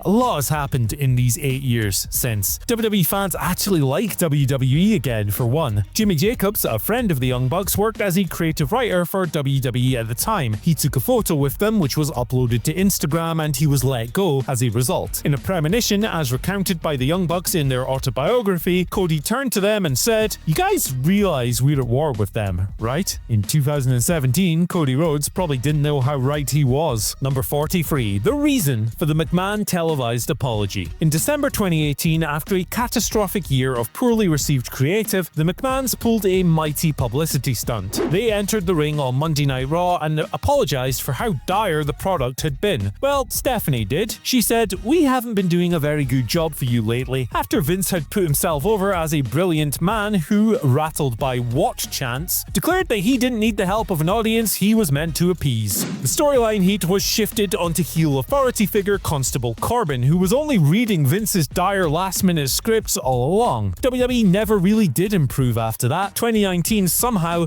was significantly worse. So why did WWE say they were going to do something about it, only to do less than nothing? Well, Vince McMahon might have simply thought that he was right all along a few days later. Or, and this is more Twitter gossip than something that has actually been reported by a known journalist, the rumor and innuendo is that WWE thought they had persuaded the Elite to join their company. The timeline might not quite check out, but it would be very WWE to think they'd wrapped it up. After all, they're still expecting Sasha Banks to come back to the family any day now. Number 42. It's no wonder WWE was frightened by AEW. Everything changed when All Elite Wrestling formed, and indeed before that, when the indie bloom blossomed. Shawn Spears was allowed to leave WWE in 2009, but when the promotion began to grasp why he was off to AEW, nobody was allowed to follow him. Brody Lee tried to be let go. He was told by Paul Levesque that WWE would appear like a sinking ship if he left, but they could let him work some New Japan events if they stayed. They said the same thing to Bryan Danielson, and it never happened. FTR, they tried to leave as well, but also at the first attempt, they were not allowed to either. Even though former COO George Barrios once said that WWE wasn't interested in locking guys up.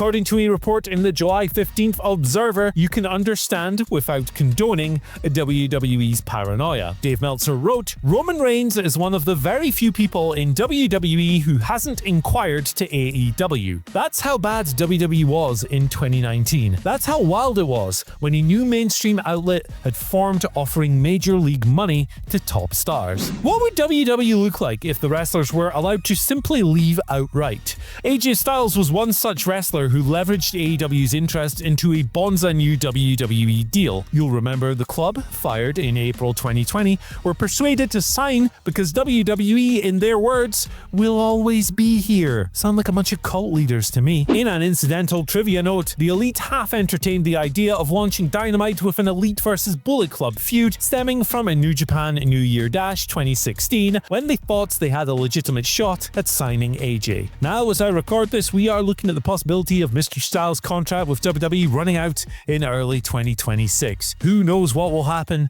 but it's a pretty exciting prospect. Number 41. The most difficult question was answered. How does a wrestling promotion get hot? It's evidently very difficult. Look at the state of AEW in 2025 as I'm recording this. It doesn't seem to matter how many world-class free agents Tony Khan signs or how many 5-star matches those world-class signings deliver. AEW's vibes are pretty good at the moment, but the promotion cannot seem to shift tickets for a hot show outside of its pay-per-views to save its life. The thing is, as wrestling fans were reminded in 2020, the secret solution is not exactly well hidden. AEW Dynamite beat NXT in the Wednesday Night War primarily because it was the vastly more interesting show, but also the scope of the arena undoubtedly helped. Full Sail University looked small fry in comparison. Dick Ebersol's production know-how made WWE feel massive and glamorous in the mid to late 80s, and when the digital age erased the old boundaries, the more easily accessed New Japan became the number 2 promotion in the US in the mid-2010s because it was incredible. But the large arenas also made it feel so much bigger than Ring of Honor and Impact Wrestling. And while the return of Roman Reigns was a key factor, WWE reversed dire, alarming ratings trends during the pandemic by building the Thunderdome. The numbers climbed when WWE spunked some money and ventured away from the Performance Center. An equally ugly but significantly brighter and more expensive residency war was the answer to WWE's sharp decline in viewership. It's interesting too because as I record this, AEW is taking residency in smaller, cooler-looking buildings with better atmospheres, which has been great for the vibes and the energy of the shows, but not necessarily the ratings. Anyway, that's enough from me for now. Back to you, Mr. Miller. Number 40, CM Punk negotiated with WWE. In a crazy revelation dropped during his infamous interview with Ariel Helwani, CM Punk did reveal that he wasn't far off signing with WWE before he made his big return to AEW in August 2021. I guess it kind of makes sense, he clearly wanted back in. Now fans will kick the jump on this because of course during Punk's first promo on the episode of Rampage, he said that he left sports entertainment 10 years ago and now he's come back home to wrestling. Now we have to remember wrestling is just wrestling, but also him and Vince McMahon never came to a deal, so maybe he'd never accept it anyway. You just don't know. I would say the biggest part is that if CM Punk, Vince McMahon and Triple H could have figured out something that worked for everybody, then he would have returned to WWE in 2021, which means the narrative that we needed All Elite Wrestling to get Punk back into the industry is not true at all, and then kind of every single thing that he did in AEW gets a little bit wiffly-waffly. I mean, it was still damn good, and that feud with MJF is proper all-time stuff in terms of the modern day. But yeah, I guess that backstage show he was doing did help a little bit, but then ultimately Vince McMahon never gave him a call, and the whole thing died. What a strange relationship that was. Number 39, the Authors of Pain were re-signed 2 years before re-debuting. So this one is really strange because yeah, Akam and Razor basically sat around for 2 whole years after re-signing for WWE, and did the grand total of nothing. As of me talking to you, they have been released again after spending some time as part of the Final Testament stable, alongside Karrion Kross and Scarlett. But the ever-reliable Sean Rossap of Fightful.com did indeed reveal that, yeah, they were brought back onto the books all the way back in 2022. It really did tie into the key recruitment strategy that Paul Levesque had once he'd taken over from Vince McMahon, where he basically went out there and rehired a bunch of people that had been dropped. It's not like he had stories ready to go or anything, he just felt like he could find a place for them down the line, and it was the same with Dexter Lumis, Top Dollar. You'd have to imagine this delay probably came about because for a little while there, Vince McMahon did return to power. Then when he was finally out the door for good, Triple H put the Authors of Pain back on television. Then it didn't work and they got released again. If I were to hazard a guess, I don't think we're going to see them back in WWE anytime soon. Number 38, Vince McMahon allegedly never went away. We just talked about this, and once again I'm just going to say allegedly, and then one more time I'm going to say allegedly. Sometimes people forget we're talking about the law here. This accusation was thrown out there by the one and only Ronda Rousey, though, who claimed on X, formerly known as Twitter, that Bruce Pritchard is basically Vince's avatar. So if he is still around, Vince McMahon still has a hand in the business, and that she wouldn't believe that he was totally gone unless Bruce was gone too.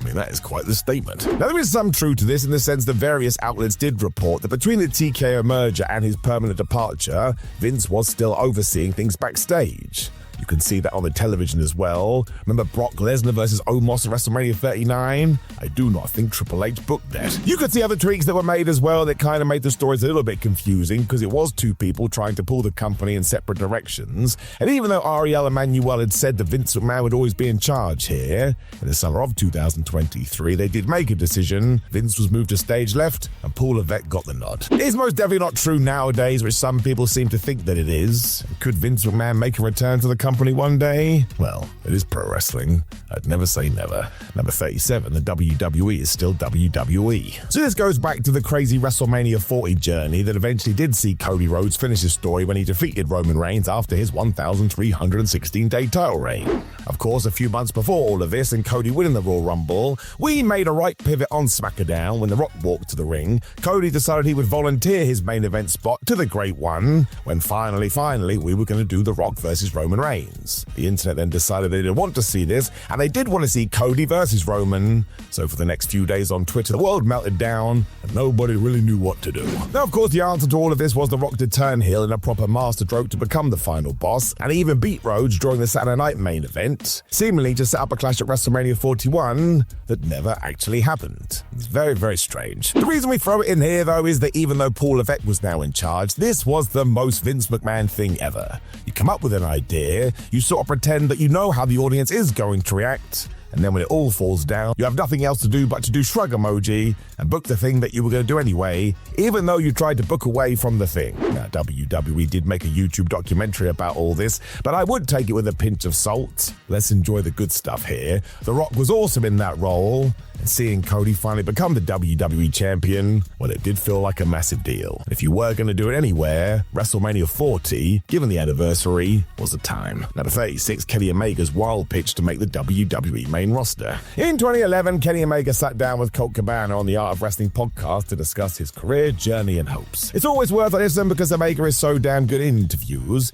especially because every now and then he would drop a right doozy when it hits you and you think to yourself, I actually think Kenny said that. He also went deep into his developmental horror stories and why he left the WWE feeder league to begin with. Yeah, he did make the right choice. He basically got pounded into the ground, and not in a fun way. Nobody should ever have to go through such a regime just to make it into wrestling. It's not right. During this period, though, Omega did have an idea to get on TV, but it's not quite what you'd expect. I'm not trying to say that Kenny Omega isn't a certified pro wrestling genius, because he is, but we are talking all the way back in 2011. So he thought the best way to turn up on a Raw and SmackDown was to come up with a gimmick that could be based on the Fast and the Furious franchise. He reasoned that since Paul Burchill had done the same thing with Jack Sparrow, surely WWE was still interested in ripping off the blockbuster scene. Now, this never went anywhere. I don't think anybody did listen to his concept, but it really is a damning report on what happened at developmental. Kenny Omega, who would go on to become one of the best wrestlers in the world just by being Kenny Omega, was essentially happy to say, I will be a race car driver, just get me the hell out of developmental. Number 35, WWE secretly rehired Vince Russo. Sort of. It's important to say that, because when this happened, Vince Russo was not given an employee contract, or if he was, it was terminated almost instantly. The basic gist of all of this is that WWE was in deep trouble and nothing was working. Invasion was botched, the NWO kind of fell flat, and Hulk Hogan's nostalgia run, well, that was only ever going to last 6 months anyway. So given that Vince McMahon would always turn back to the Attitude Era, he finally pushed the Vince Russo button, who came on as somewhat of a consultant. Russo was allowed to sit in one meeting, and if we do believe the whispers out there, he bemused and infuriated everybody else in that room with what allegedly was a phenomenally awful master plan. It was also quite clear he hadn't kept up with wrestling at all and had no idea what was going on. Now, Now we can go further with this because the stories are out there, and yes, it is said the entire writing staff was appalled because Vince Russo had an idea to reboot the Invasion storyline. He then threw in a bunch of names of people that probably weren't interested in even coming to WWE, and I think as soon as Vince McMahon heard this, he said, you know what, this is not the right direction, and as soon as he was there, Vince was gone again. Number 34, the hilarious reason Hulk Hogan got sued. In October 2002, per the Wrestling Observer newsletter, Hulk Hogan got sued. The story goes that Hulk Hogan listed one of his boats for sale on eBay for the not inexpensive sum of $65,000. The person who purchased the boat was decidedly not happy and attempted to take the Hulkster to court. And why did he do this, my friend? Well, the buyer maintained that the condition of the boat was not accurately captured by the written description in the ad, or he felt like he'd been ripped off. Now, of course, the big reason the wrestling fan base thought this was hilarious is because they saw it as another Hulk Hogan lie. Maybe when this guy came round to see the boat, Hogan just looked him right in the face and said, I don't care, there's a hole in it. That doesn't work for me, brother. And also, this was made out of the wood from the Titanic. If he did say those words, yeah, I'd sue him too. Number 33, the truth behind the Survivor Series 2002. If you do go back now and watch the 2002 Survivor Series, you will see it's a very strong and incident-heavy show. Not only did it have the first Elimination Chamber match on there that looked like it hurt more than hell, but of course Shawn Michaels won his last ever World Championship and also wore colored tights that were so distracting, it would become news fodder for months afterwards. Apparently HBK's gear wasn't ready at time, so yes, he wore tights that looked a bit like poop.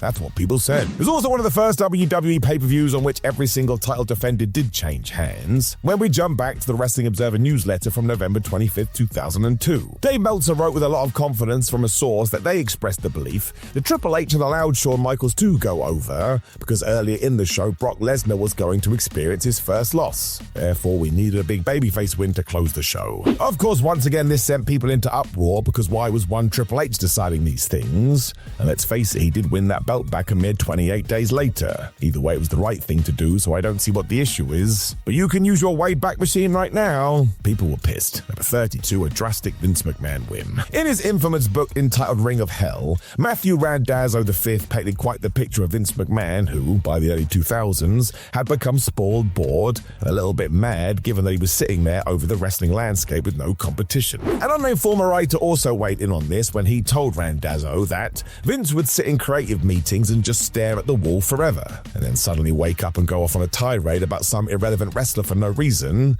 and then go back into hibernation. Dave Meltzer also reported more strange behavior on Vince's part in December 2nd, 2002, because, perhaps stung by the disaster response to the Katie Vick angle, McMahon apparently stood up in a creative meeting and declared, "Shock TV was dead, and we're not going to do this anymore. Doesn't work with the audience." The true secret being it never really worked anyway. What made no sense is that instead of developing a more sophisticated product in 2003, the first week of that year, Al Wilson's character was humped to death by Dawn Marie. Let's just move on. Number 31, the Triple H and Pat Patterson problem. We once again go back to the Wrestling Observer newsletter and the December 23rd, 2002 edition. Dave Meltzer wrote that the feeling among the agents has been that Triple H's influence on Raw is one of the things that is killing the show, but with the exception of Pat Patterson, nobody is vocal about it. Matthew Randazzo's Ring of Hell book also talked about this and how two former WWE writers echoed said report. Dan Manigan was quoted as saying, "There's a certain individual who's in the family now, and when he says something at an agent or creative meeting, that man's career is over." Dr. Ranchan Chiba, meanwhile, accused Triple H of lecturing him about how to be a good writer for a full 30 minutes. Triple H allegedly also told Ranchan, who worked closely with Paul Heyman at the time, "You shouldn't be associated with a failing team." This is when Paul Heyman was writing SmackDown, which actually at the time was doing really, really well. Eventually, Pat Patterson would leave the company as well, and everybody said it was down to the fact that Vince McMahon had started listening to the game over Pat, but who the flub knows. Once again, though, it's all out there, and some of it does seem true. Just proves how political wrestling can be. That's all from me for now. Getting Andy back. Number 30, the Plane Ride from Hell sequel that you didn't know about. Some quick context for the unfamiliar. The Plane Ride from Hell, which flew on May 5th, 2002, saw several wrestlers return home from a European tour. The vast majority took full advantage of the free bar and the flight delay. Some were so intoxicated that they merely made spectacles of themselves. Others, however, ended up being sued for for sexual assault. It was disgusting and very much the uber-bleak biopic montage scene in which the hits have ran out, but the intoxicating substances most certainly had not. As disturbing and abhorrent as it all was, the lighter and less criminal stories of the plane ride from hell were once considered among the more entertaining, sordid backstage stories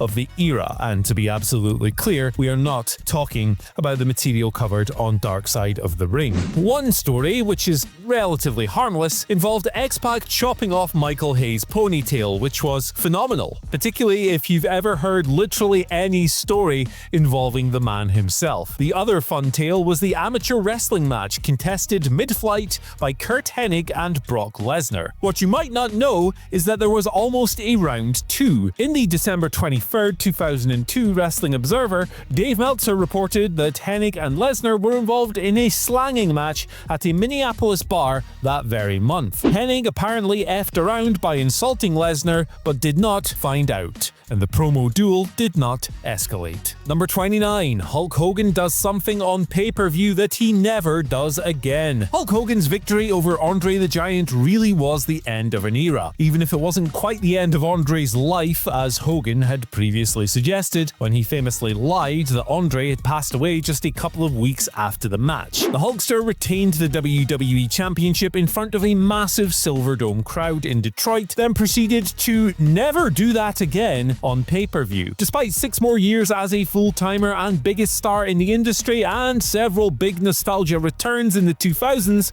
Hogan never successfully held on to the richest prize on any of WWE's pay-per-view events again. The remarkable statistic is made possible by the heavily formatted shows of the era and Hogan's lengthy runs themselves. Survivor Series and Royal Rumble events often featured Hogan entering and winning up the titular stepped-up battles, and he worked main event tag matches exclusively at SummerSlam, save for a singles match against Earthquake in 1990 when Ultimate Warrior was the man holding the gold. Even when he scored his last WWE title win in 2002, Hogan couldn't quite make it through the monthly churn. Business bombed with him on top, facilitating a quickie reign terminated by The Undertaker in a Judgment Day main event that was quite bad. Number 28. 15-year-old Joaquin Wilde designed the first Ring of Honor logo. There's likely very little more than ambivalence towards the Ring of Honor boom period from WWE. Reportedly, as recently as 2021, Samoa Joe was trying to secure the rights to the company's vast archive so he could have it stored on the WWE network. But, much like Joe's own contract, the tape library ended up being picked up by Tony Khan in 2022. It has since been kept alive as a third brand of sorts for AEW, but the creative mind behind Ring of Honor's original logo is a weekly TV regular for WWE. Joaquin Wilde has dazzled fans with his incredible springboard dives in recent years, but he was also behind the eye-catching inaugural Ring of Honor logo, according to a pre-launch press release from co-founder Gabe Sapolsky and Wilde himself. Wilde later confirmed it in a post on X and said that he was only 15 years old when he crafted the design on Photoshop, but his youthful exuberance was realistically exactly what Ring of Honor needed. Fans and wrestlers alike were inspired by the early days of the promotion, away from the monotony of WWE's monopoly and NWE TNA's. Fans and wrestlers alike were heavily inspired by the early days of the promotion. Branding and visual distinctiveness were a big part of that. Number 27. Ronnie Garvin and Greg Valentine See In and See Out 1989. In an era where the house show was still king, it wasn't uncommon for wrestlers to fight one another for countless nights on a never-ending loop known in the less than affectionate terms as the WWE Killer Calendar. The pros outweighed the cons for the company and the talent, and for the most part, fans weren't so clued in on what was happening in the next town over that they felt like they were being cheated by being served a match that wasn't exclusively theirs. Unless, however, they were sick of Ronnie Garvin versus Greg Valentine in 1989. On and off screen, the duo were paired up for much of the year, so much so in fact that they have the unique distinction of wrestling both on New Year's Day and New Year's Eve of the same calendar year. 364 days might separate the two matches, but they were far from the only two matches they ever had. Not least because of the outcomes. In both cases, they went to time limit draws, solving absolutely nothing in a 12-month run-up to their Royal Rumble 1990 encounter. Number 26. R-Truth and Roddy Piper share a title legacy. A tag team title reign for Ric Flair and Rowdy Roddy Piper in 2000 2006 was yet another bizarre chapter in the short and difficult life of the Spirit Squad, with the two old geezers scoring their last belts in WWE at the expense of 5 guys who were booked to look as green as their gear. The win was a relatively harmless, stakes-free bit of business, not least because Flair and Piper were set to transition the gold over to Rated RKO in an attempt to get them ready for a feud with DX. And being generous as is necessary, neither of them, especially Piper, were exactly primed physically for a long run. Roddy was 52 years old at the time, which is no age to be embarking on a tenure with the titles. Then again, tell that to Ron Killings. Astonishingly, R-Truth was that very same age when Awesome Truth were successful in the WrestleMania 40 Tag Team title ladder match. Him and The Miz held the belts for 79 days as well, meaning that Truth ended up going 71 days longer on top of the doubles division than his kilt-wearing counterpart. Number 25. The real story behind the heist of the century. Seth Rollins' heist of the century at WrestleMania 31 was a typically shrewd solution to a self-made problem by a WWE that otherwise was in creative freefall. Alleged top babyface Roman Reigns was mercilessly booed throughout a main event agented to generate the polar opposite. Beaten all over the Bay Area by Brock Lesnar, Roman smiled through the kicking, only to hear yet more boos from a crowd baying for his blood. Rollins cashing in was the dictionary definition of a happy medium, even if the call was made much later than you might think. In a story corroborated by multiple parties, including Rollins himself, just about everybody involved in the payoff were only informed of the new finish while WrestleMania was actually in progress. The Rock and Ronda Rousey's verbal showdown with Triple H and Stephanie McMahon was playing out when most people were told what would happen with Rollins and his cash-in, which was barely an hour before bell time for the main event. Only Lesnar, having signed a new WWE contract earlier that week, was given the slightest inclination beforehand that WWE might be going with the architect. Number 24. Bret Hart's one name change and why it happened. Bret Hart wanted you to believe that pro wrestling was real because he certainly did, and that steadfast view was just one of the reasons why he was one of the best to ever do it. He was willing for you to ask questions about the validity of it all whenever anybody else was out there, but he wanted you to understand that the Hitman was out there to work hard, work smart, and win. It extended to his branding. Hart's legitimacy may have been thrown into doubt if he'd gone by, I don't know, Pink Snow or Sharpshooter Steve and worked a Canadian moose hunter gimmick. His family history added further gravitas to his name, but it also caused him a bit of bother when he briefly landed in Maple Leaf Pro Wrestling in between Stampede and signing with WWE. A Bret Hart with 2 T's on Bret was already in the territory, and this clash forced Bret, the actual Bret, 1 T, to go by Buddy the Heartthrob Hart instead. Like his run there, it wasn't built to last. He'd meet his namesake later down the road. The man with the pre-existing moniker was none other than iconic WWE jobber Barry Horowitz. Number 23. America's Most Wanted had a WWE streak. Despite TNA never really being big enough to be considered true competition to WWE in the mid-2000s, the market leader still elected to keep TNA as far away from its own audience as possible. Preserving the monopoly from a perception point of view was easier in the pre-social media age,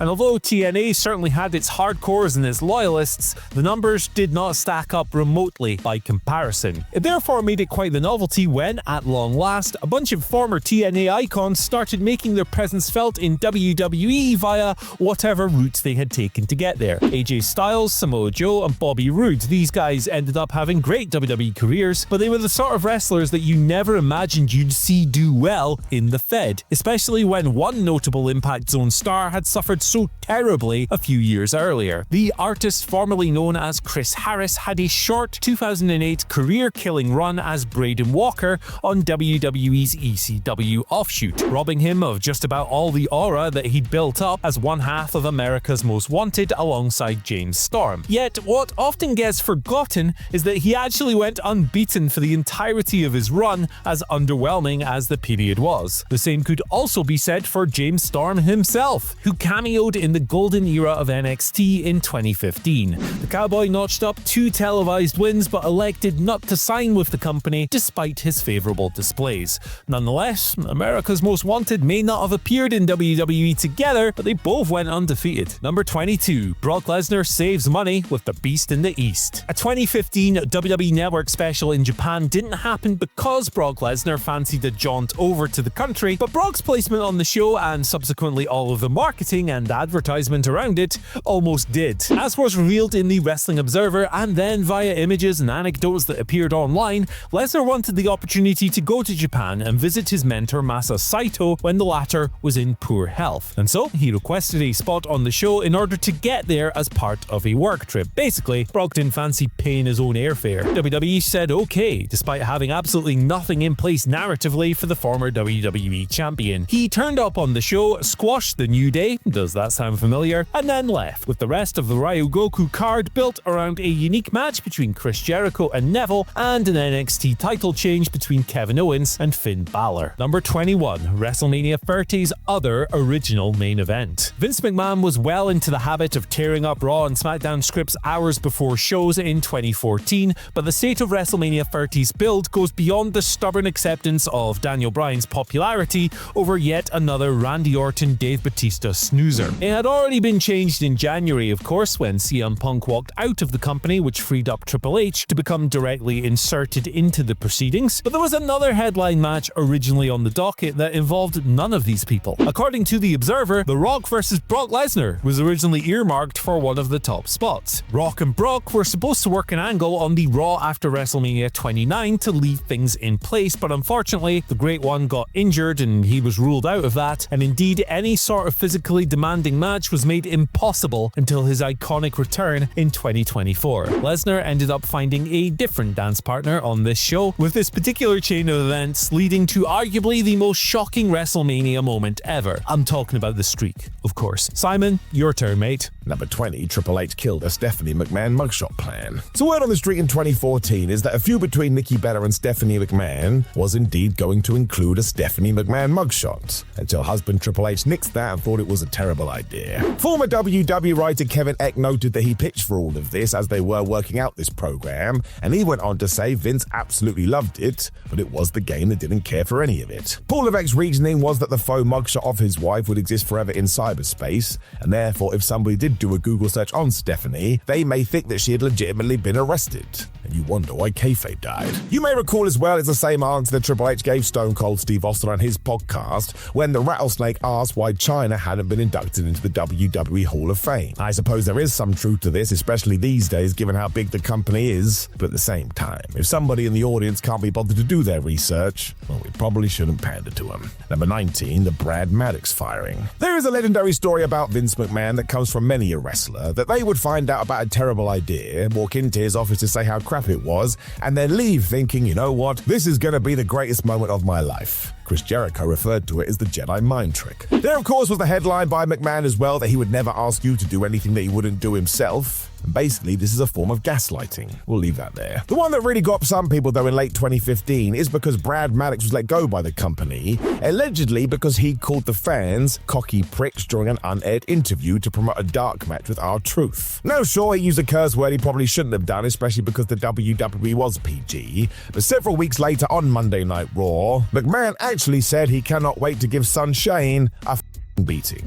So excuse my language, but I can just leave that with you. You can't say pricks on television, but apparently dropping an F-bomb is totally fine. Number 18, WWE blows a big Chris Jericho surprise. Chris Jericho was not only the master of reinventing himself, but he was also pretty good at keeping these comebacks under wraps. I mean, some were pretty obvious, but he could also pop back up at a moment's notice. In 2016, Y2J landed back in WWE on Raw at the start of the year, but much like the other appearances he had done, he was told by the powers that be to keep this a secret. Therefore, when he arrived at the building, he was shepherded onto a bus and said, listen, you stay on here, you don't move until we tell you. The plan was to interrupt a New Day promo so they could go back and forth on the microphone, until WWE accidentally included this on the format sheet that was backstage anyway. It was subsequently leaked because apparently nobody in WWE could help themselves, and as Jericho revealed on his podcast, he had no clue that happened, because of course, he was sat on the bus waiting for his big moment. This is why you need to be more smart about these things. Sometimes you don't want to know the surprise, especially a comeback pop. It's basically the best thing in wrestling. Number 17, that's Seth Rollins' DX-NWO burial. So this one was a total accident, although nobody actually gave it any thought. But back on the Raw reunion special in July 2019, D-Generation X and NWO had a big old hug. And who was sat outside this love-a-thon? Seth Rollins, looking like a poor lost boy at a party he shouldn't have been at to begin with. Given he was meant to be one of WWE's biggest stars, this was not great optics. We have talked about this time and time again, how WWE isn't great at mixing the current stars with the legends, but actually it wasn't even meant to be Seth Rollins in this position to begin with. That spot was occupied for Ricochet. The only reason it got changed is because the one and only was injured beforehand, and I bet at the time he felt like he'd missed out on an opportunity. Who wouldn't want to share the ring with these guys? Well, nobody when you're being made a figure of fun, which actually is something that Ricochet found a lot in WWE regardless. They never booked that guy right. And some people wonder why he jumped to AEW. Number 16, Shane McMahon changed a WrestleMania finish the day of the show. The Shane McMahon-Miz feud from 2019 was really weird because nobody could work out who the babyface and heel were. We then involved George Mizanin, who was the Miz's dad, and he got his ass kicked. And yeah, Shane did this right in front of his son. So I suppose Shayna was meant to be the bad guy and the Miz was meant to be the good guy, but nobody ever bought the Miz as a good guy, so all this kind of fell down. They would have a big blow-off match at WrestleMania 35, and right up until the day, if we are to believe the backstage rumors, the Miz was down as the winner. This makes sense, he was going to be around for longer than McMahon, who would take his usual break, when, apparently, Shane turned up to the show and decided he was going to go over instead. Now there is some evidence for this if we do jump forward to the Royal Rumble from 2022, because after the fact there were a bunch of news stories saying that Vince and Shane had fallen out, because once again Shane had tried to play his creative card. At that pay-per-view nothing was going to shift, so Vince McMahon didn't want to hear it. But you'd have to imagine the only reason Shane believed this could happen is because it had happened before, namely at WrestleMania 35, when he went and beat The Miz. Number 15, the original plan for Dominic Mysterio's debut. In 2019, Dominic Mysterio found himself on the wrong end of a Brock Lesnar beating, which essentially served as a soft launch for him to make his proper debut on the main roster in 2020. Now once again, Dave Meltzer had more on this, because before Brock Lesnar, somebody else was in the mix to start having a proper feud with Dirty Dom, and that actually was going to be none other than Samoa Joe. The idea was for Joe to brutalize Dominic on television to the extent that he needed a stretcher, making the US title match that was going to happen between Joe and Rey Mysterio a blood feud. Per ex-writer Dave Schilling, the company even got Dom a license in Maryland for bumping on SmackDown, but then WWE did what WWE would often do back then. They threw it all in the bin and decided to do a WrestleMania squash instead. I suppose Samoa Joe did leave the company soon after. That wasn't his fault either. We got what we got. Number 14, an insane Edge trivia note. Edge's Royal Rumble 2020 return will always stand the test of time as one of the best comebacks in the history of anything that's ever happened on this planet. I mean, just go look at his face. That man was emotional. The reaction from just about everybody spoke for itself as well, because this was a dude who had his career horribly ripped away from him, and now this time he was going to get to go out on his own terms, plus he's super duper whooper good. It really went bad soon after this because the pandemic hit, and any plans the Rated R superstar did have had to shift to the left. None of that was ideal, but a year later the reset was on. The Rated R superstar won the Royal Rumble, and even though the build was totally crazy, he eventually got to have his big WrestleMania moment and WrestleMania main event against Roman Reigns and Daniel Bryan. The reason this was absolutely crazy though is because when he walked out on this night, it had been exactly 10 years to the day that he had to retire in the first place. That happened on April 11th, 2011, and he main evented WrestleMania 37th on April 11th, 2021. So there shouldn't have been a dry eye in the house, because that is just too wonderful. And don't forget, it's alright to cry. We have tears for a reason. Number 13, Vince McMahon on Kurt Angle versus Baron Corbin. One of the more controversial booking decisions of the last several years has been having Baron Corbin to retire Kurt Angle. I've talked about this time and time again, but it's neither man's fault. They went out there and had a perfectly fine match, even though John Cena would have been a better choice. I'm sure even Baron Corbin would have understood that, but if you get given your marching orders for the evening, what are you going to do?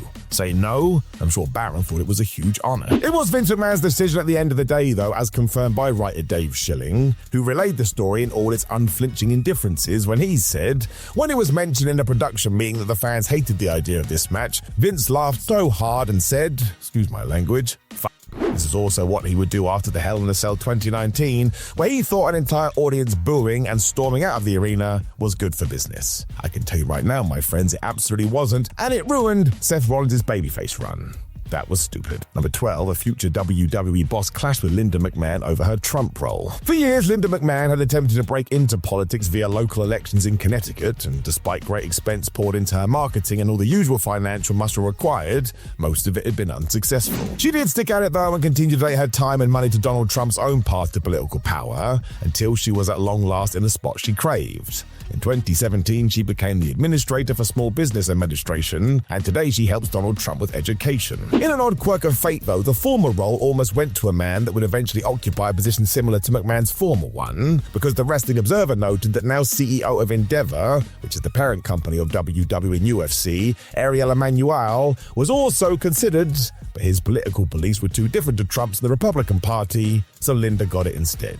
How flubbing weird is that? Number 11, Ronda Rousey gets her way and gets squashed. Charlotte Flair's December 2022 return to television and immediate ascension back to the top of the card felt like yet another impressive political chess move from the Queen. After months away, Flair challenged and defeated Ronda Rousey in an impromptu SmackDown Women's Championship match after the baddest woman on the planet had only just toppled main challenger Raquel Rodriguez. After one of the better matches of Rousey's third run with the belt, that reign was over in just 41 seconds, and people were shocked. According to Rousey, it was her call entirely. She wrote about this in her autobiography entitled Owl Fight when she said, "I found Charlotte as she was getting ready to rehearse and informed her that she would be walking out the arena with the title. She didn't have her gear," she pointed out, "but she could send somebody to make the 2.5-hour round-trip drive to her house to get it." Ronda wasn't taking no for an answer. She continued that all of this was a demand, and that Paul Heyman knew well enough to read between the lines and relay the creative part that I had left unsaid. Because if they weren't going to agree to this squash match, this time I was going to walk.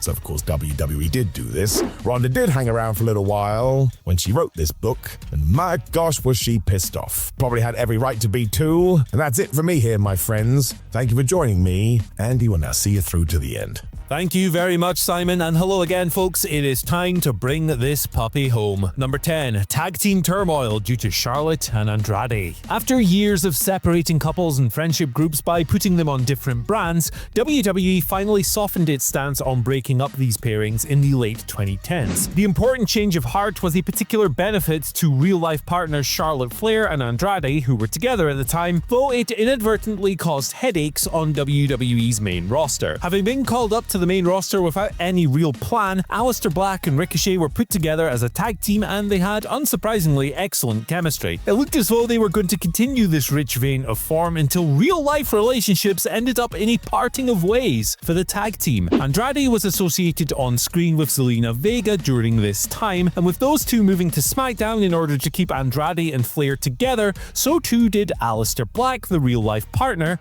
of Vega. It was then decided that Ricochet was needed for Raw, meaning that by this convoluted route, the tag team were eventually split up and never spoken about again, all because of couples. So in one way, it kind of sucks that the tag team split up, but also being in a real-life relationship is probably more important than being in a fake wrestling tag team, so I don't know, it's probably for the best. Number 9, an all-time great entrance theme nearly kills the territory. Some secrets in wrestling are less mysteries than they are simply unrevealed formalities. Relatively normal tidbits that go without mention because they might not be relevant to the on-screen presentation or something the wrestlers or promotion just didn't want you to see. Ironically, the only way that specific bubble bursts is when you're in the one place that the wrestling promotion wants you to be, that being the building. This was the case at WrestleMania 35 when, during the kickoff show, the Hardy Boys entrance theme played for 4 minutes and 29 seconds while absolutely nothing happened. On a night prepping itself to become the longest WrestleMania ever, Matt and Jeff's beloved entrance theme looped and looped and looped as TV viewers were given a panel conversation in front of a ring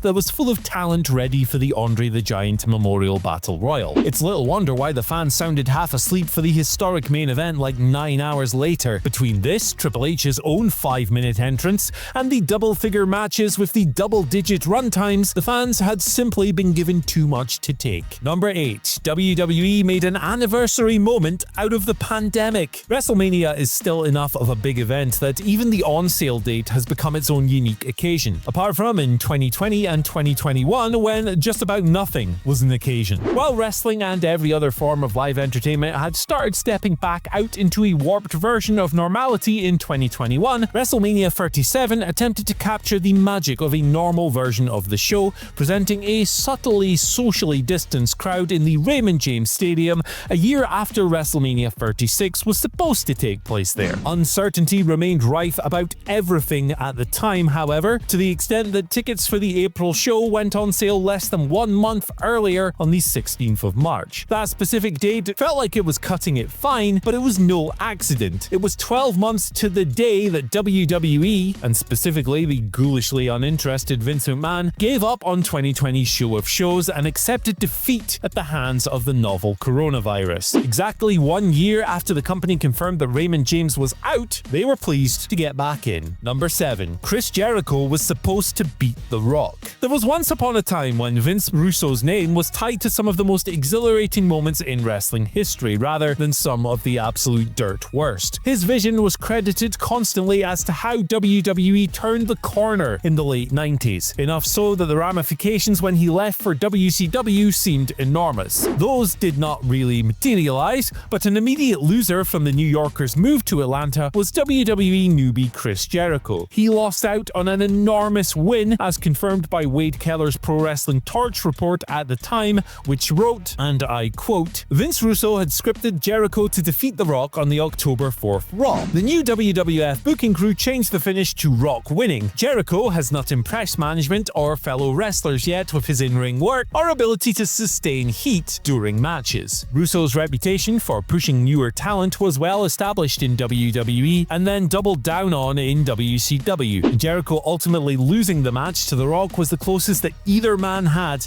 to a payoff for the Canadian's iconic debut. As it was, he was forced to wait another full 2 years before The Rock became the first of many established WWE names in the top-line crew to truly put him over. Number 6. Randy Savage was furious about the WrestleMania 10 ladder match. Bret Hart is known for taking umbrage with the WrestleMania 10 ladder match between Shawn Michaels and Razor Ramon for a multitude of reasons. Despite the origin story built between the Clique and Friends in 1994, it was Hart that brought the original stipulation to Vince McMahon's attention. This annoyed Bret, and he was able, as usual, to see the way that the wind was blowing. WrestleMania 10 did not innovate the ladder match, but it did revolutionize it, opening up the possibilities for spots beyond the simple act of climbing, creating a crowd reaction roadmap so free of diversions that it remains in place today. It was a classic, but it committed one cardinal sin that cost HBK and the bad guy their standing ovation when they got backstage. The duo were chewed out by one Macho Man Randy Savage in his capacity as the longest tenured veteran for the crime of going over their allotted time. But it wasn't just sheer timekeeping the Macho Man was taking aim at. A 10-man tag had to be cut from the show in order to save time taken up by the ladder match, and Savage raged that the 10 wrestlers involved had lost their share of a pay-per-view payday. He gave both wrestlers both barrels as a key reminder that the business of the business still came before the show, even on the biggest night of the year. Number 5. Bret Hart launched 2 stables in 1997. The Hart Foundation's reaction at In Your House Canadian Stampede completely vindicated the decision to fire up a North American civil war in kayfabe. Crowds hated the Hitman and his family on the US side of the border, but the 5 men were icons at home.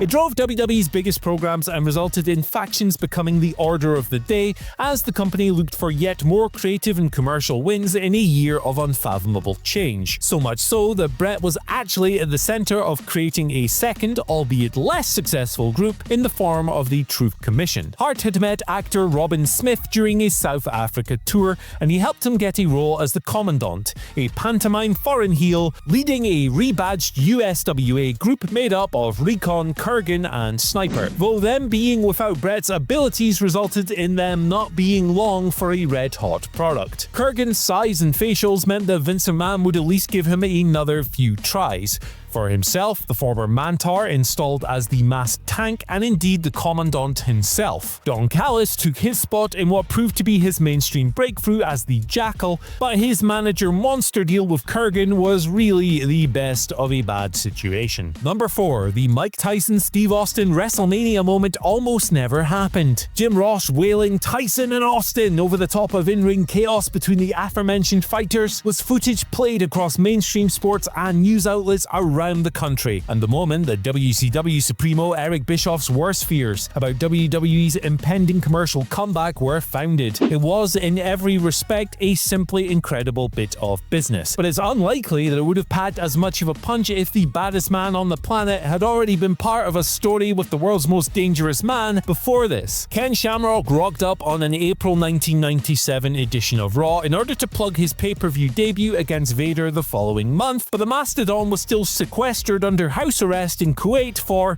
assaulting a breakfast TV host. This meant that the former UFC standout had to target somebody else from an entirely different discipline. And who better in the boxing world to go for in the 90s than Mike Tyson? Nothing ever came of this random call-out, but can you imagine Steve Austin and Mike Tyson, just a universe where that never exists? It was a pivotal moment for WWE creatively and commercially, and it barely bears thinking about. Number 3. The Triple H DDP call that changed the pedigree. There's an argument to be made that Triple H making his WWE debut in 1995 might be one of the most seismic butterfly effects in company history. Stars and stories come and go, and even Vince McMahon himself eventually resigned, but Paul Levesque has had his fingerprints over so many aspects of WWE's output for better or worse that it's impossible to assess what the business looks like without him. This even extends to WCW's own boom a year or so after Hunter Hearst Helmsley first appeared on television and hit his first pedigree, which, by the way, was not the double underhook facebuster that generations of wrestlers would later become familiar with when their own pushes died. Had Triple H kept his original choice,